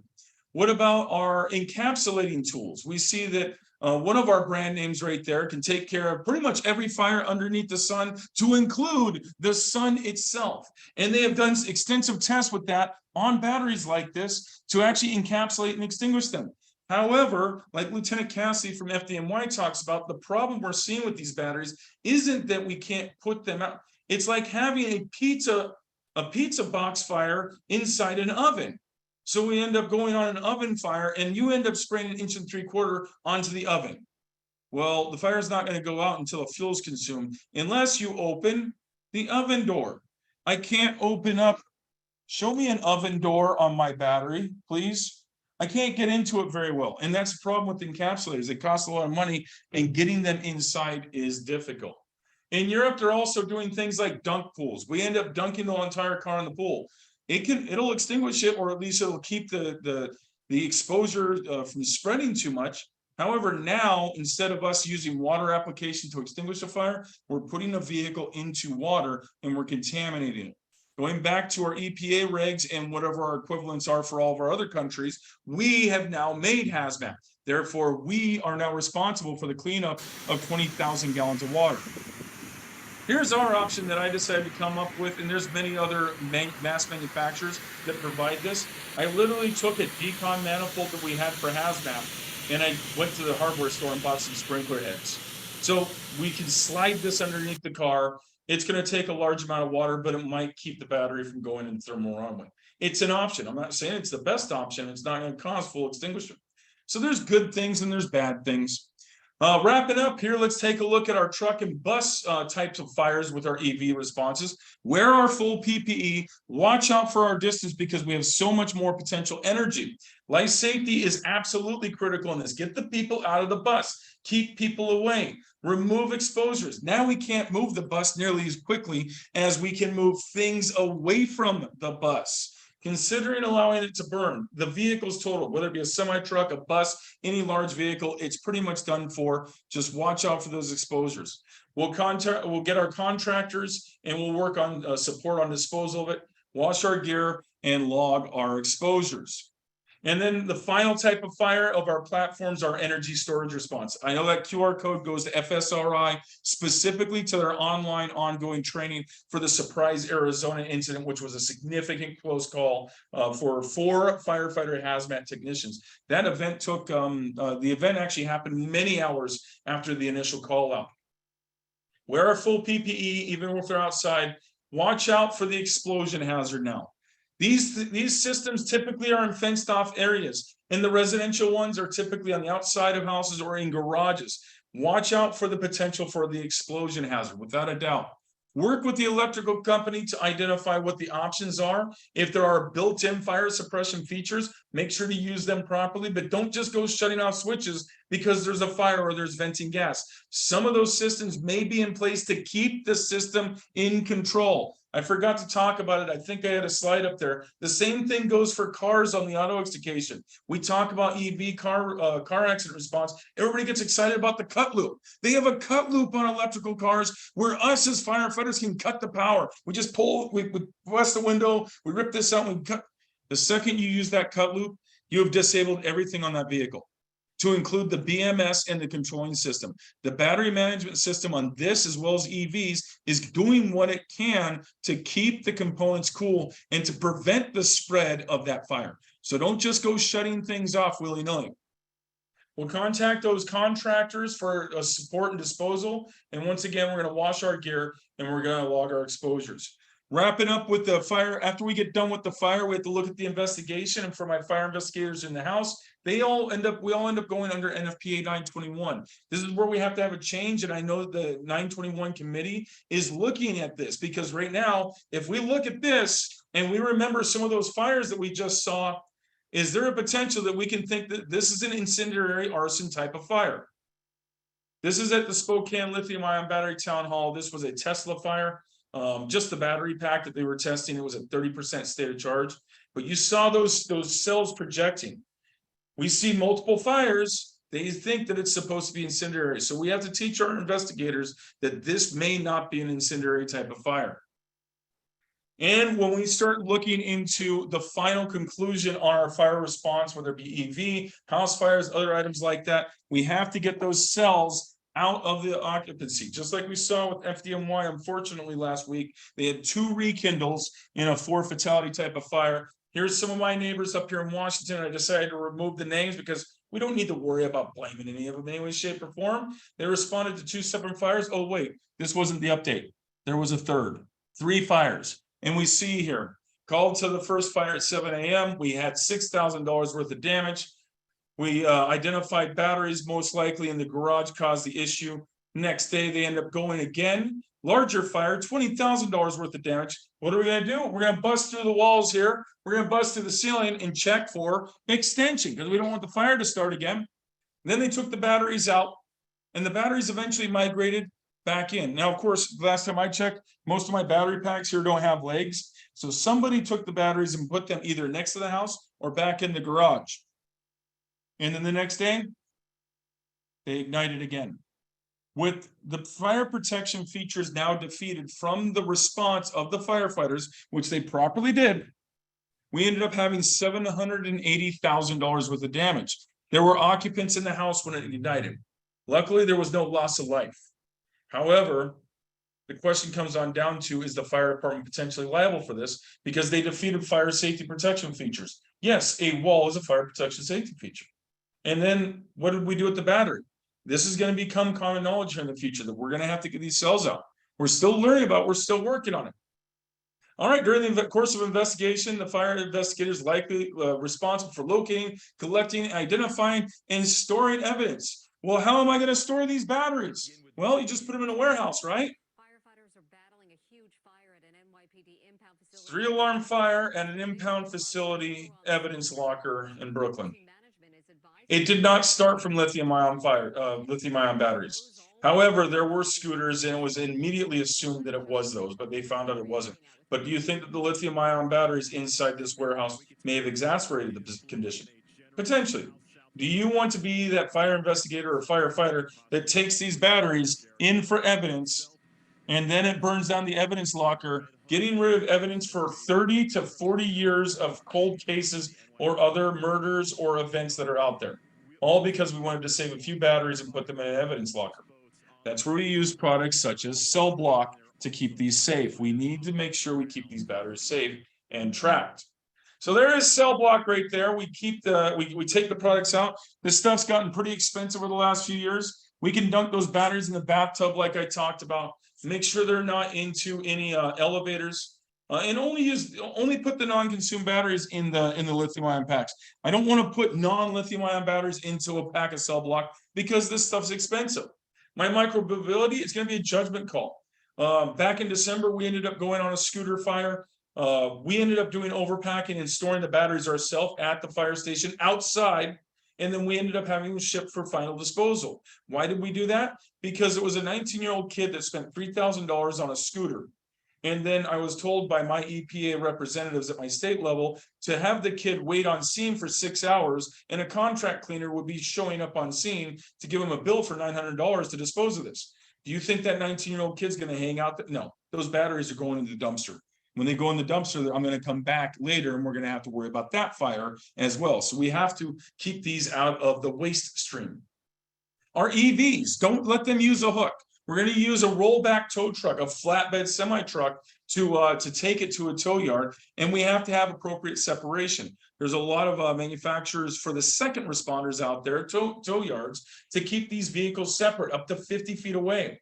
In our municipal areas, you can't keep a car 50 feet away. They're looking at potentially double stacking ecology blocks on 3 sides and wedging the car in there. So then if it ignites, it's just going to burn up those ecology blocks. And then for energy storage systems, just leave them on site, make sure our contractor disposes of them properly. But what happens when these things get in the waste stream? Oh, wait, they've been getting in the waste stream. We can see how the case of incidents that have caused over the years as we've had the increase of lithium-ion batteries. Many facilities across the nations have had these events, and they've had to do shelter in place.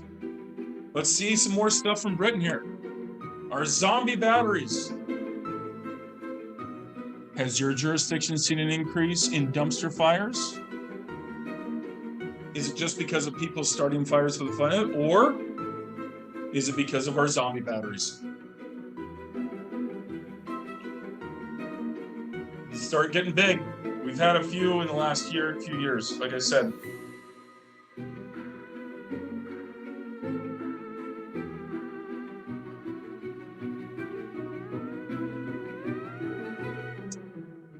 We are working in many states and provinces right now to do exactly what they did in the UK, to get these out of the waste stream. Be aware and be on the alert. The last thing with this, when it comes on down to it, is identifying if it's the battery that caused the thermal runaway, or if something overheated the battery, if a fire started and the battery became part of it. Working with the ATF right now with their tools, we don't know. We cannot tell if the battery started the fire or something else started the fire. So if we do have any investigators in the house, just because you see lithium-ion batteries there, don't sit there and say, boom, we're done. It's the batteries. The batteries may be involved and they have those thermal runaway potentials, but you cannot write your report like that. You cannot unequivocally say that the batteries started the fire unless you have video evidence. So now we're on to dessert, guys. We're finally wrapping it up. If you want to help, come and join me on the Fire Code Action Committee. We have 3 of them right now for electric systems. This is for the 2027 International Fire Code. I'm working with Brian Scholl and myself and many others, people much smarter than me, to identify electric vehicles, listing versus field listing, and recycling facilities. There's our contact information. You'll see that. And then also on the PPE look of it, we see CO2 extraction testing right now. We're working with PPE manufacturers and cleaning manufacturers. Contact me or David Coatney from TEEX to see if you want to get on that committee to help us out. We have members from UL NIST to identify this. On both of those guys, I'm a voice in the crowd. We're just trying to find out different ways to work on this. And the wrap up right there, these are other tools, because this is not the only training that you should get out there. Don't take everything I said as gospel. There's many people much smarter than me, and there's been any other options and opinions on this. But that QR code goes to Hazmat and Rescue and our lithium-ion response page. Just about 3 hours ago, I worked with my webmasters to get the final links on there. I've got the response pages and guides for Tesla, for GM, for FSRI, for NFPA, for our emergency response guides, which I didn't even talk about, but that's all right. Energy response guides, make sure you take a look at them for your cars whenever you go on an auto accident or a car fire to identify what type of battery there is out there. And there we go, the final wrap up. And my thanks to everybody in this, because I did not learn this just all on my own. I listened to these people over and over and over again. On that lithium-ion response page, I have 2 sets of videos, one from the Spokane lithium-ion battery town hall, which has presentations from me, Captain Green, Matt Pace from Pacific Northwest National Labs, Lieutenant Cassidy, many others. And then there's the ULDC symposium that happened on March 30th. And that's broken up into segments of many experts like Lieutenant Cassidy, Adam Bowery, Steve Kerber, and many others as well. So you can watch them over and over and over again. That's what I do, guys. On my drive to work, there's many times I just listen to the presentation I've heard already 3 times just to get it down, to make sure I'm spooled up. And with that, we're finally on the last slide, and I'll stop my share. I guess we get to start answering some questions. All right. Well, first of all, Chris, catch your breath, will you? And I'm going to start. I'm going to go back through some of the stuff that popped up in the chat early on, and then we'll move to the actual questions. So did you get a drink, Chris? We're good to go, boss. All right. All right. Okay, good. So a question that we got early on: are they burying these batteries in soil or sand-filled containers for long periods of time to prevent them from reigniting? It's a great question, actually, and that's another part that I forgot. Between the dunk tanks, some of our friends down in Phoenix, Arizona, they ended up trying that with a recent car fire. They let it sit for a few weeks in a container of sand. This cell block, this product, this is just sand beads. That's all. They're like little glass beads to absorb it. So they are trying that as an option right now for potentially burying them. And Morris, Illinois is a significant event. It's now a Superfund site. They ended up with many thousands and thousands and thousands of batteries. They ended up covering it with Portland cement. So they are looking at other options such as sand and dirt. Okay. So the jury's still out as to whether or not it'll work or won't work, but people were trying it. Yeah, there's a lot of questions still to be answered. There's still a lot of research on it. So from Paula Hughes, slide 14, how many little batteries or cells are in the big battery in an average scooter? In a scooter, when we're looking at the 18650 cells, we're looking at the approximately 60 to 150, depending on what's going on. So you have a lot of these tiny little cells inside there. Okay. So, yeah. So here's another one from, what code changes do you expect in this is from Kelly Stadler. What code changes do you expect in parking garages with battery chargers? We already have seen the end of openness for eliminating sprinklers. Yeah, right now the sprinkler code with the NFPA still the book is out on that one right now. And they still need to do more testing, and that's the difficult way. I know we keep on saying there's still more research to be done. They haven't done testing on the sprinkler systems, but the location of where the chargers are going to be, that's what we're discussing right now in the fire code, whether it should be in the front or where it should be in the back. We're identifying, like I said, the fire blanket, higher sprinkler protection based on the high hazard as well. So there are discussions right now with that fire code. So if I recall, they had a parking garage collapse in New York a couple of months ago now, a few weeks ago, and they're attributing to the fact that it was an older parking garage and the weight of these EV cars is much greater than a typical car, and that contributed to that collapse. I think that did exasperate things with the weight. These cars are much heavier. So that is that potential that we're looking at, is the infrastructure may not be willing to accept and hold that type of weight. And once again, once you get a fire or an event like that, now it's definitely going to start damaging that critical infrastructure. And there's a lot of questions on that one. Okay. I know in some larger communities, they're starting to ban EV cars from parking garages entirely until they can work out better ways to deal with them.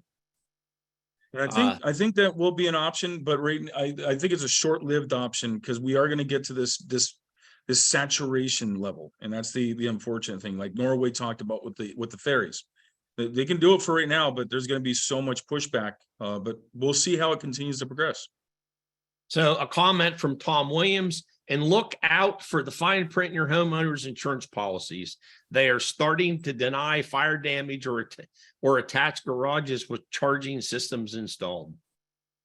That's a huge one and I was just talking to my good friend who's an insurance rep, and we're gonna be talking to some national members asking about this. And I saw some articles. Think about an EV that gets in a fender bender. Can they quantify if that battery has been thermally impacted to the point that it might go into thermal runaway? Well, if they can't, they may end up saying you have to replace the battery. Therefore, the car is totaled. It's a brand new car that might be six months. It's totaled. I can't guarantee it. They're having discussions on it right now, and I know that I'm working with you guys as the insurance rep. I'm not the expert on it, but it does bring those insurance questions, and I think that'll drive a lot of this change. And you mentioned this in one of your later slides, but this is a comment from Paul Woodmeyer. Don't cut the cut loop BMS is important, the battery management system. You mentioned that in one of your slides. Yes, I did it late, though. I apologize about that. Keep going down here, see if there's anything else. Vinnie Carroll says, Chief of the Southwood Fire Department learned a lot. This was great. Great information. Should be shared with the Prince George's County Council. What is the website for the last series you played, Day of the Dead Battery? Oh, that was on YouTube. I apologize. That's okay. Yep. That was on YouTube. If you look at zombie batteries for dead, yeah. All right, let's see. I think let's see. I'm just going through the chat to make sure I don't miss any actual questions. In the exposure here's a comment from Maria Meyer. We do test burns. You need the blanket and a way to cool under the car as well. Our bunker gear did have a lot of scorch, and we had to get new gear and mask. Some more positive comments on the presentation. Just want to make sure I don't miss any pertinent questions.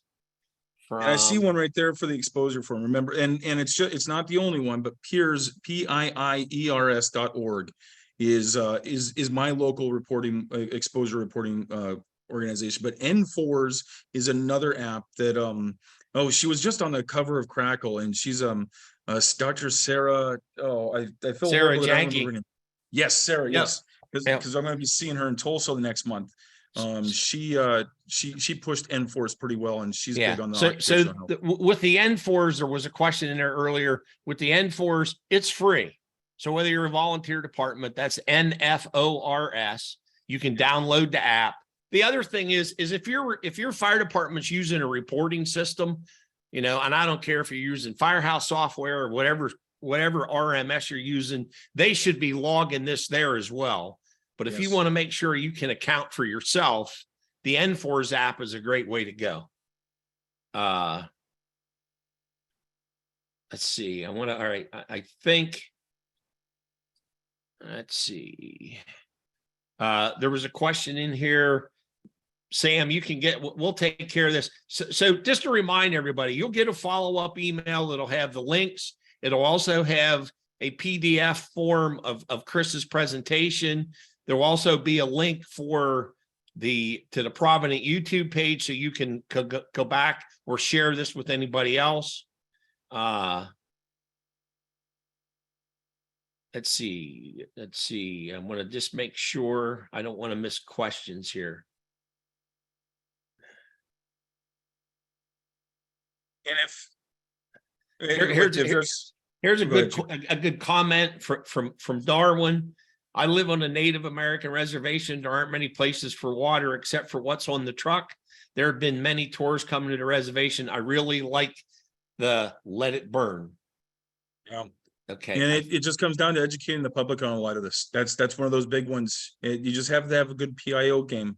But having that discussion, we have to be thinking firefighters and thinking responders and making sure what is the value, and that's awesome. Here's what is a great storage method for tool batteries in your garage and my son's electric skateboard.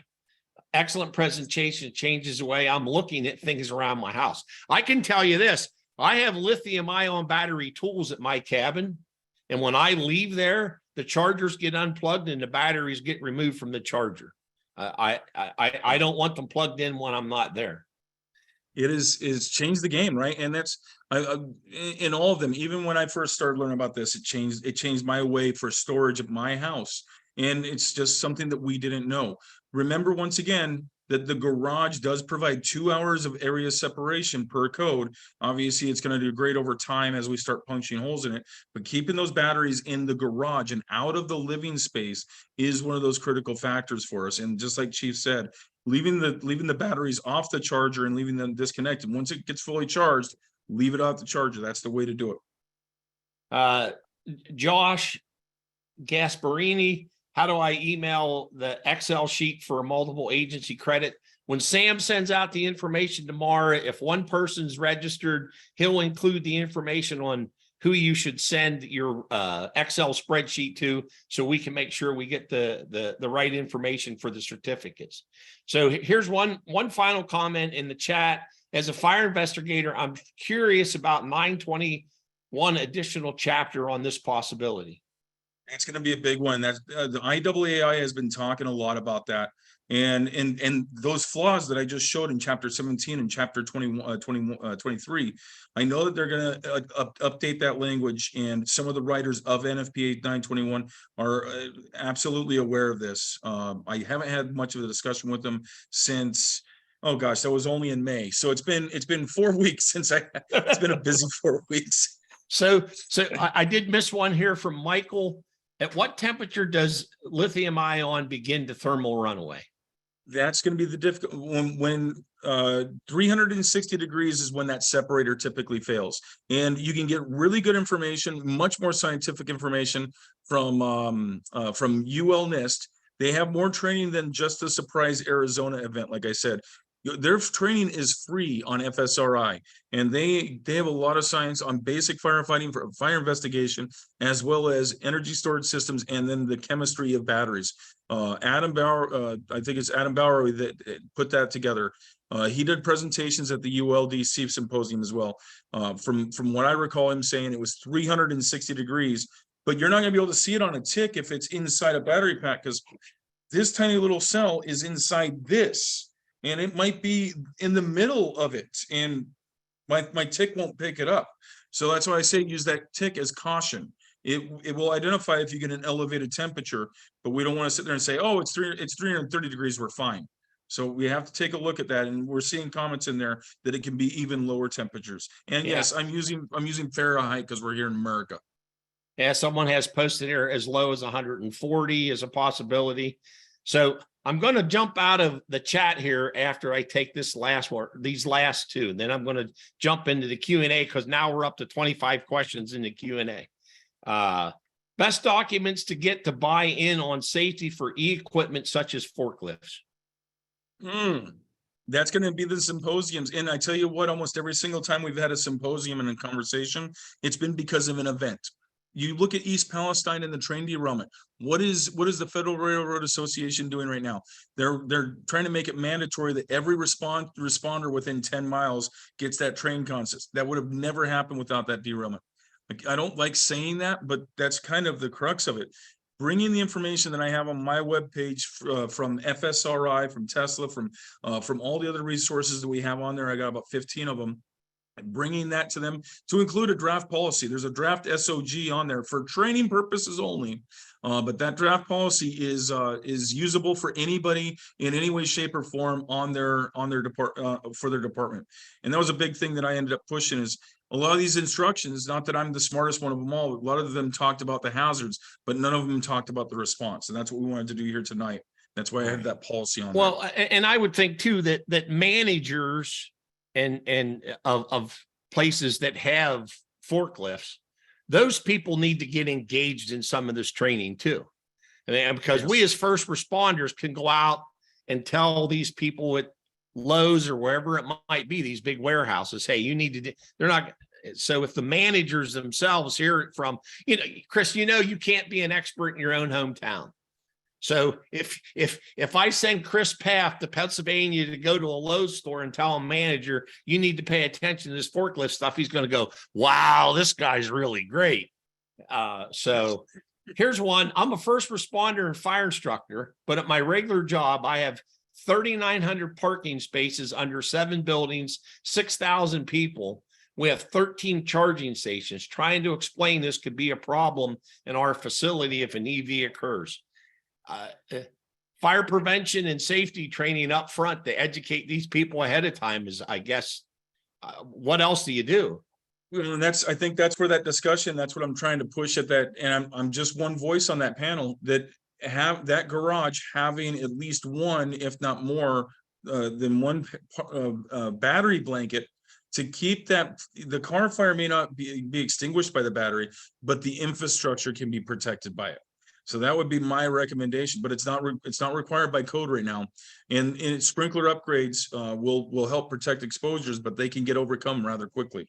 So here's something. I didn't see this on the news today. New Bern, North Carolina has a lithium mine that burned this morning. Yeah, I saw that right there. I'm going to have to take a look in that one. That's pretty interesting.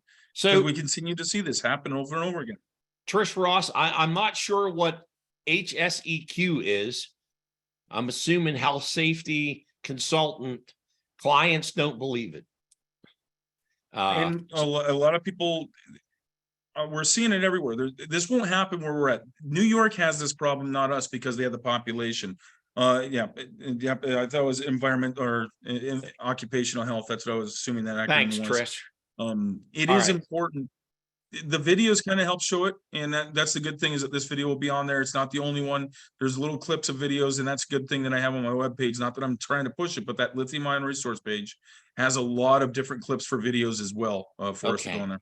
So we've got a lot of questions to try to get through, and we're going to try to answer them all. If we don't, Sam's keeping track of them, and we will email an answer to every one of the questions that's in here. With the question and the answer. Look, now Chris is busier than a one-armed paper hanger at times, so it may take more than a couple of days for him to get answers to these questions. So here we go. Are there telltale signs to differentiate between a fire caused by a lithium-ion battery versus the one where the battery was exposed? As of right now, the ATF has done extensive research on that, on the chicken versus the egg, and right now we don't know. That's why, as an investigator, just because you see batteries, don't just sit there and say, oh, it's the batteries. That's not enough evidence. I watched the TV show. Oh, let's see. That about an airplane crash by O2 generators in the cargo hold. Can you share any protocols in place to prevent lithium-ion batteries from going off in airplanes? Oh, that was the Value Jet crash back in 96, I think. The oxygen generators. Lithium-ion batteries are going to continue to ignite, and in the passenger hold, they have tools. They have battery blankets, or they have a battery pouch, and they have gloves for that, and they do emergency procedures. The pilots have detectors and extinguishment systems that will not extinguish the batteries like we talked about, but they have direct protocols if they catch a battery in the cargo hold in a battery fire to get down to ground as quickly as possible, as in get close to the ground, even if there's not a runway, so it's a smaller impact. And the biggest fear that we have, if this continues to go, is that we are going to lose a passenger airliner somewhere in North America in the next 5 years due to this. I think the next time I have to travel, I'm going to drive. Not sure if this is the same topic, but we have a pure watercraft plant coming into our county. They will have a detached building that will be storing lithium-ion batteries. Sounds like the energy storage facility. If something happens, what kind of damage are we talking about? The departments are in the process of trying to put together a response from all the departments in the county, along with mutual aid. First thing that comes to my mind is to get to the ULFSR website and take in as much as you can about the incident that they studied in Surprise, Arizona. Yes, and there's a lot of other storage of batteries, whether that be an ESS, and that's a huge one right there as well. NFP 855 standards, making sure they go to UL 9540 or 9540A standards, which many of the fire codes don't require it, but the authority having jurisdiction can require it. If it's just stored batteries, that's still a hazard. And some of my neighbors out there in your neck of the woods, their chief out there in Pennsylvania had a barn at a facility with large amounts of lithium-ion batteries. And protect exposures, keep people away, let it burn. Just worry about the contract cleanup and call a hazmat team. Keep yourself safe. That's the biggest thing. Brian Hobbs has, do you have to vent the salvage drum for overpacking the battery, and what would be appropriate media to use to overpack it with? Thank you and I didn't get too much into it because we were running out of time. The cell block right here. This is a sample that I ended up getting from the cell block company. We put this into a steel drum. It's not recommended in a plastic drum. However, my plastic drum right here, even though it's a small slide, it has the UN number for it because this is made to hold cell block and batteries. This is from Battery Solutions, not advertising them, just providing an option. I guess it's a bigger slide right there. If I do Battery Solutions, they gave us full kits that come with return shipping labels. We prefer to use metal drums because it can melt through the metal. And yes, you do want to have that vented. What we do in our policies and protocols here is we put the drum out. We do not seal it. We leave it capped, but it's not sealed. We let it do a 21-day quarantine, and then we seal it and ship it. But the cell block says that it will absorb the gases. However, FDNY has tested it at their symposium last year, and it ruptured a drum. So they do sell venting drum bung caps as well. So Chris, you're talking about your fire department is storing this stuff and then shipping it. I got to ask, what's it cost to ship this stuff? Each of our 5-gallon drums right now, they're approximately $150 for all the cell block, the bags, the drum, and the return shipping label. So it can become expensive because if you take a look at a scooter, the amount of energy and the amount of cells, you cannot put all the cells from a scooter into this battery, into this 5-gallon. This isn't a 5-gallon drum, but into a 5-gallon drum. So you need a 16-gallon drum, which is about $400. So that's the point I'm getting to here. A lot of the people on here tonight are from small volunteer departments across the country that have to do chicken barbecues in a lot of cases just to pay their light bills.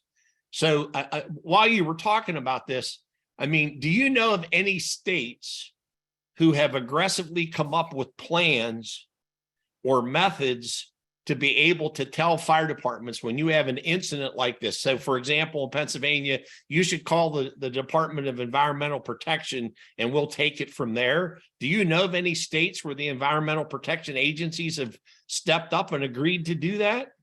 Yes. Right now, I'm working with my Washington State version of ecology or of environment, and they ended up just getting a law passed for end of life for these batteries.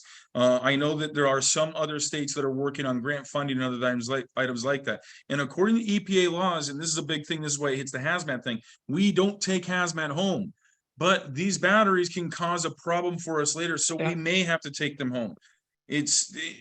I don't like taking the batteries home for car fires, for ESS, for the majority of these events. But if it's if it's that judgment call that I know that this kid's going to throw these things in the dumpster and it's going to be a problem again, or it's going to rekindle in a house, I may have to take care of it. Most of our batteries, however, do have a recycle number, and there are recycling systems for them. But once they become a DDR, a damaged effect of a recycled battery, the game changes on it. And right now at the federal level, we're trying to take a look at it. And that's where that Build Back Better plan and the trillions of dollars that are getting passed around, we're trying our hardest to get funding for that. And absolutely, Julie, the goal is to try to bill it to insurance and try to work on cost recovery. One of the discussions I'm trying to sit there and think about right now was the EPA does cost recovery for hazmat events. Chapter 310 of the EPA, Title 40, Chapter 310, if I'm correct, does cost recovery up to $25,000 if you have a hazmat event, and if you fill out the NIMS forms, 101, 102, the 201, 202, and 208 forms. They can recover items that you've consumed. So that could be a streamlined process as well. I don't know if people have tried it though. So the bottom line is what I think needs to take place, and this is, are you ready? Are you prepared? Fire departments need to be talking now about what procedures are going to go through to deal with the damaged batteries. Are we going to take them and store them? Are we going to ship them? You need to come up with those plans now rather than after the fact. So that should open up a lot of conversation in a lot of places.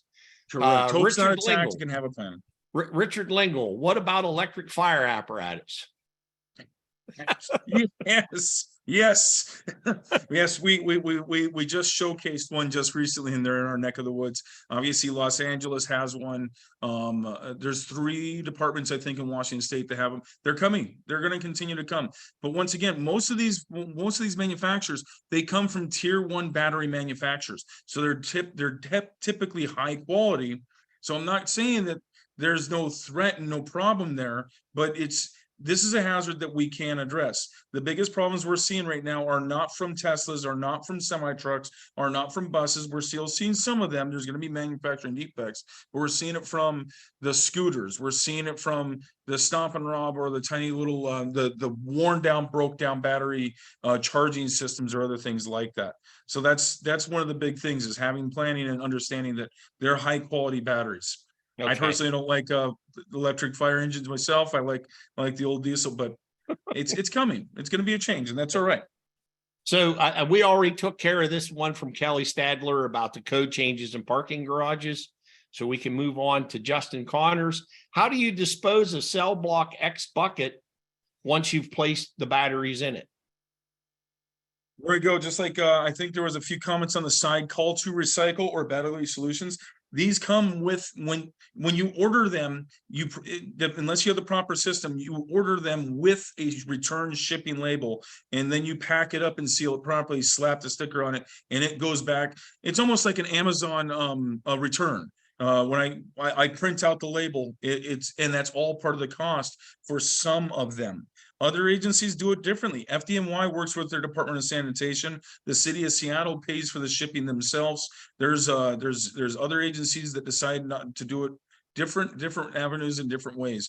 But once again, that's the biggest thing, is having that discussion, and like Chief said, having a plan. So at the end of the day, you have to have a plan, and you need to be talking to your local government officials, the fire department now, so you don't automatically assume the local government is going to pay for the cost to ship the stuff or clean it up. And now you're on the hook as a small volunteer fire department, and you're stuck with the bill. So, and that's the big thing, is Adam Dodd asked the question, can you use the app even if you're a volunteer? Yeah, Adam, the N4s app can be used by volunteers. If you do a Google search for N4s, you can download it to your phone, whether it's an Android or an iPhone.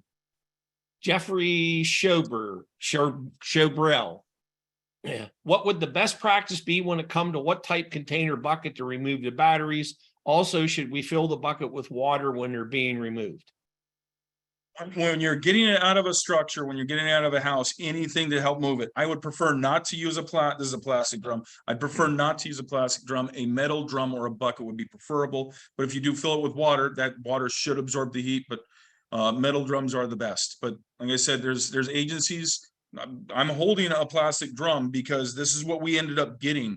The reason I have this with my instruction materials is because this is not what we will be using, because I've worked with the Department of Transportation. They've had semi-truck trailer fires because they ended up overpacking them per DOT regs in a plastic bucket, but they did it improperly, where I think I even had a little smidgen in here of my cell, that the cell can end up getting to the side and then it'll melt the bucket.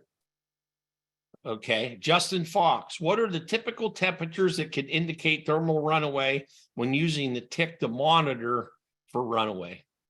Yeah, and I think we talked about that there for a second. Is once again, the thermal runaway will occur at 360 degrees Fahrenheit.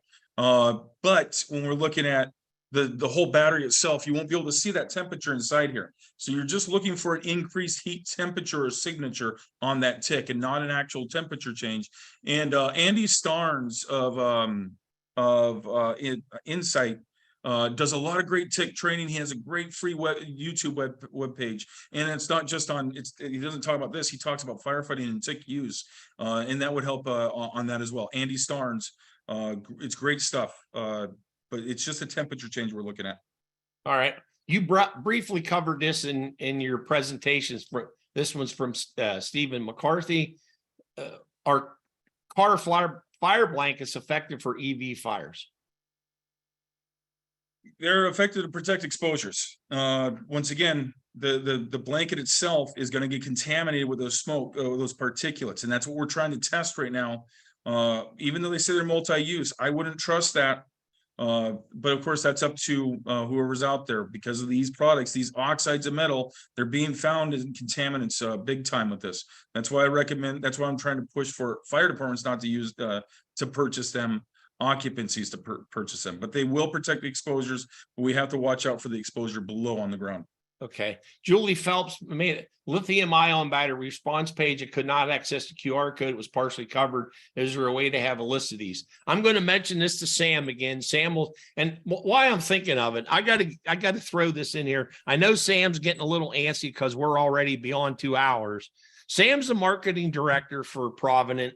And if it weren't for Sam doing all the background work on this stuff, these, we wouldn't be doing these webinars and stuff. So my hat's off to Sam. Sam will make sure that the QR codes are working when we send out a copy of the PDF file. That way we'll know that you'll still be able to access them that way. Jim Kuzmak, any insight on any usable props to be used while instructing these programs? Did Cell Block provide that small sample? Any insight would be great. Absolutely. And that's, it takes time to gather it up as an instructor, man. Having that discussion with people, I've had that opportunity right now. I'm putting my battery back into the Cell Block. I ended up procuring this at a hazmat conference where they were at. If you find them at any of the hazmat or firefighting conferences, you get there early enough and you give them a heads up that you're an instructor, they usually will help you out. As for the batteries, I ended up getting most of these batteries from the Spokane lithium-ion battery town hall, but you can eventually procure a lot of these batteries. I'm betting you have them in your house. I be very careful. It takes training to I'm going to eventually disassemble this battery, but I don't want to cause a thermal runaway in my garage. So I'm going to be very careful with it. So you can get these, but you want to be cautious with your props to make sure they don't ignite. And something I want to throw out that I was faced with a week or two ago. I had a computer battery to get rid of. And I found out that Lowe's has a place for accepting those batteries right inside the front door, the main entrance, by the customer service. And as most people walk over to that bin, they're not going to lay that battery in there. They're going to throw it into that container. And it won't have the tape on the ends either. Yeah, right. Exactly. So for those of you that have Lowe's and Home Depots or any other place where they accept disposable batteries, rechargeable batteries, just be mindful of that. Richard Connect, a good friend of mine from Williamsport, from Lycoming County. He doesn't have any questions. And I just want to make a point to everybody again. This is probably, I don't know, the 10th or 11th lithium-ion program that I've sat through or been part of. And every time I go through one, I I discover I don't know near as much about them as I thought I would. And the thing that concerns me the most for the fire service is that you take a class in January in lithium-ion batteries, by February or March, the technology has changed. Or you take a class in January and you don't have an incident till July or August. Are you going to remember all the finite detail from the class you took 6 months earlier? And which caused me to write an article a couple of months ago for our newsletter for Provident. And that's, you should consider creating some regional or county-wide teams where you get a core group of people that are willing to become experts, that study this day in and day out, week after week. So if you have an incident, you could call your dispatchers and say, hey, send the subject matter experts on lithium-ion batteries to my incident. I mean, when you figure everything else you have to try to remember in our business, and now you take a class tonight in lithium-ion batteries where you just get introduced to the surface of it, and 6 months from now you have an incident, are you going to remember the finite detail? So there's information that changed from me finishing the presentation last night to this afternoon / evening. I had to change a few of my slides. Within 24 hours, some of the information had changed. Mariana wanted to know about the exposure form. Again, it's NFORS, NFORS, and it's free for anybody to use. What slide did you give to us about gear cleaning? Was there a specific? Correct. The last one for the groups. It will be on. It's the final slide, or the second to last slide about the groups. Or the third to last slide. It was because we're testing right now for CO2 cleaning extraction processes. That is the contact that I just put right there from Teeks. He's the chief in charge that we're working with right now. It's a long list, but he's the main contact. All right. Richard Rodriguez, what is the website for the last series of videos? That'll all be contained in the email that you get. All those links will be in the email that Sam gets to you in the next day or two. If they're not there, if you have any questions, you can get, and I'll tell you when we close the program how we can get additional information to you. Any study or info on fires from charging. Now, Sam keeps eliminating questions, and this thing keeps bouncing around on me. Where'd it go? On fires from charging systems that are not wired properly with separate branch circuits. Yeah, that's the difficulty is trying to find the answers right now on reporting. That's why I use FDNY and the FAA, because our NFIRS reporting, not NFORS, NFIRS reporting, which will be changing to another acronym, and NEARS. Hopefully we'll get better reporting on it. Right now, there's very minimal reporting. Within my state, we have +1 codes, but even for the fire investigation, right now, gathering all that data on whether it was the charger, was a mismanaged charger, there's not, the information is not being recorded. Therefore, we don't have the information to identify just yet. Okay. Benjamin Weisner, what is your opinion on lithium PO fire bags? I'm guessing that's going to be the fire bags like what the airlines have, right? And I saw that on there. I was like, I'm guessing that's going to be the occupant bag that we see. They work well for storage. Yeah, they work well. And Cell Block also has some of the new fire codes that we have specifically in Washington State. We've added area separation, and that those bags and those boxes, they can at least protect exposure. So there is a benefit to them. And that might be, once again, the fire code is unfortunately going to be the way that we have to go with this. And, you look at it 51 years ago, America Burning came on out, and what the recommendations from that book, from that publishment, was that we need more fire prevention. Not that we need to replace suppression with prevention, but we need more prevention. And when I was at the National Fire Academy talking to other fire inspectors, investigators, they are woefully unprepared and understaffed. So we need to get stronger codes and stronger fire prevention out there to protect this hazard, because as fast and as awesome as we all want to be when we hop on that engine, get our gear on, get to that fire, we still can't get there in 35 seconds. And that's how, that's what we're talking about, these things going to flashover. So having battery bags and boxes like that are a great way to protect ourselves. All right. Having a new industry, this is from Barry Anderson, have a new industry called Inspirion X coming to our industrial park, a recycling company. What do we need to expect?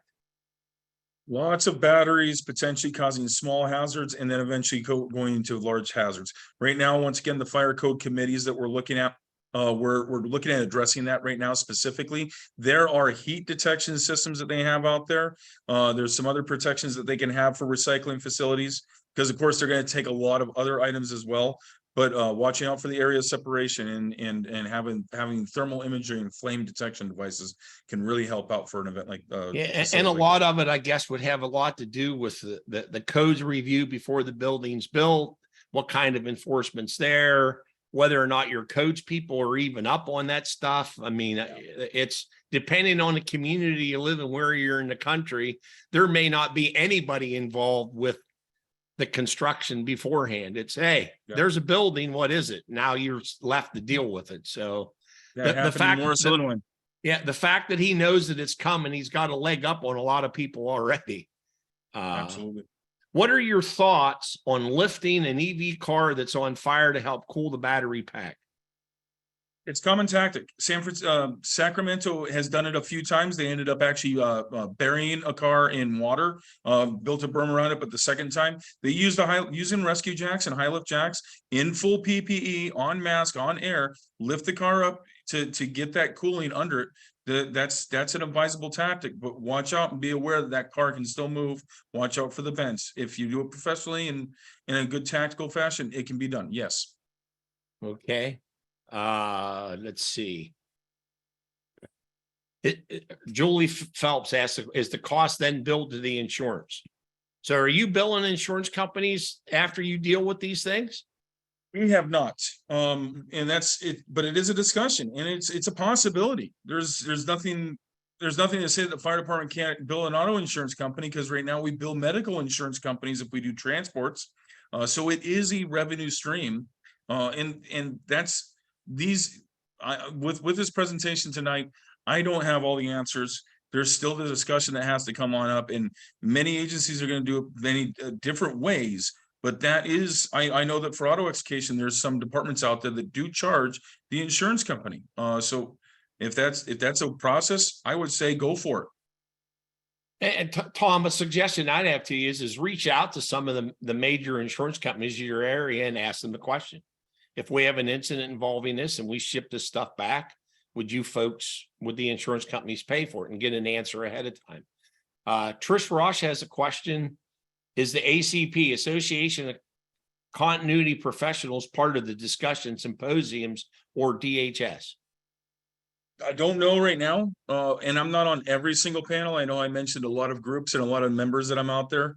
I haven't heard them yet, but that doesn't mean that they're not part of a discussion or the discussion. I know that my partners over at the ATF are talking to a lot of people at the federal level and other items like that. And of course, I'm in one tiny little corner of the country. I'm lucky enough right now that we all get to see each other here on the Zooms. So it is a smaller world because of that.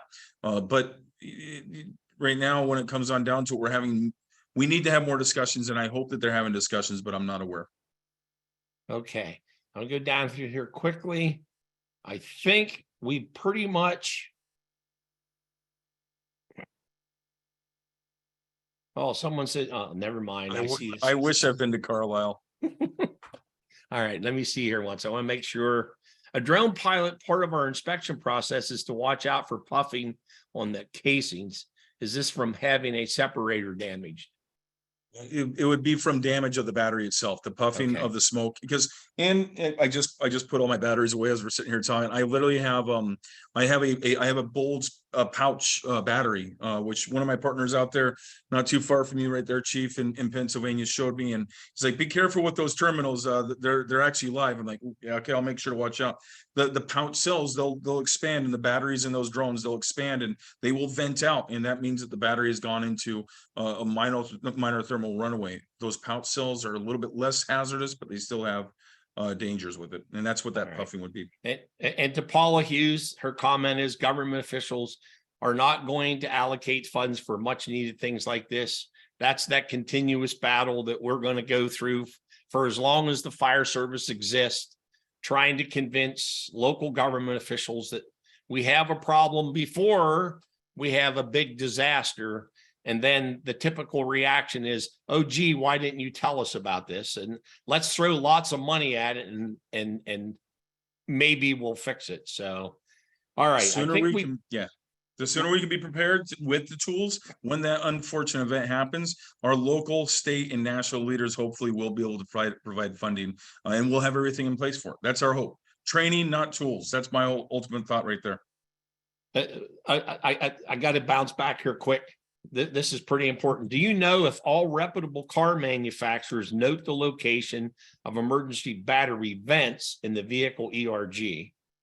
Some do. Some are set to the proper ISO standards, and that's another group that I'm working with energy storage systems. The energy response guides that the NFPA has would be your go-to with that, and many of them do locate and identify where the vents are. Some do not. So it is difficult with that, but if you look at the NFPA response page, that you can either do a Google search or look at our page right there at Hazmat and Rescue. It's on there, and there's a few other options as well. Euro Rescue is an app to take a look at that, but I know that they are not all, they do not all show the vents. Okay, so do you have a suggestion for handling a fire along a limited access highway? Letting it burn may not be the best option, but water supply is limited. I'm going to offer my opinion here.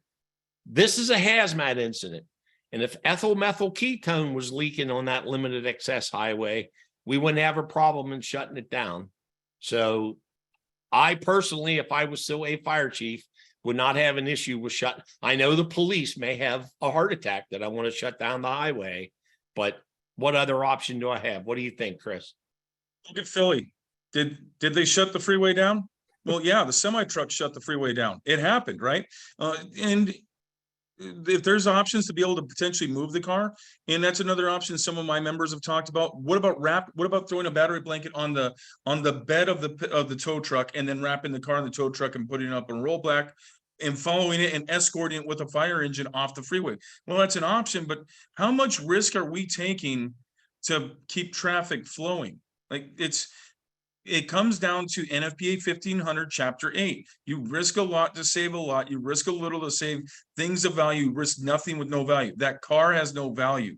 All we're doing right now is we're risking our lives to save somebody's commute. And I would also think that if you attempted to extinguish it, even if you had lots of water, all you're going to do is prolong the inevitable. So if you just let it burn, the incident, I think, would be over much quicker. Yes, and as another note, I know a lot of people have already come off. One last note, I think a fully charged Tesla, unfortunately, if you do no extinguishment, it takes 3 to 4 hours to extinguish on its own. All right. If you start applying water, exponentially longer.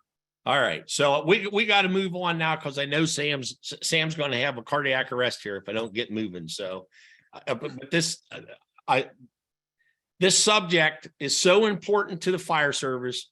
We just have to stay on top of it, and you got to continuously train. And I suspect that before the year's over, we might have Chris back to talk about one specific area related to lithium-ion batteries, and instead of the entire gamut. So, Chris, I want to thank you for an extremely informative presentation. I'm hopeful our listeners will take advantage of the information you shared this evening. Other resources Chris has mentioned several times: the ULFSR website at fsr.org. FDNY has a Google Drive where they have all kinds of information you're free to download. To our audience, please visit Chris's website at www.hazmatandrescue.com for more information about the training Chris and his company has to offer. If you have any questions or need additional resources from today, or you have an idea for a future webinar, please email us at info@provident.ins. We'll get back to you as soon as we can. We want to remind our audience there'll be a short survey, and we would like for you to complete it, please. For those departments hosting this live webinar for the entire department, again, all you got to do is get an email to us with a spreadsheet that has the first name, last name, and the email addresses of your other members. We are going to do our best, if we missed any questions, to get answers to you by June the 30th. If you have a question that we didn't answer tonight, if you want to email me directly at emann@providentins.com, we'll get them answered. Keep an eye open in your email from me that will have your certificate of attendance attached for tonight's webinar. Again, tonight's episode will be uploaded to the Provident YouTube page, and you will receive a link to that in the email within the next day. This wraps up another Provident webinar. Please join us on August the 28th at 7 p.m. when we host AJ Heitman and Mike McAvoy for a webinar titled Good Incident Rehab Saves Lives. Until then, stay safe for your family's sake. Good night, all.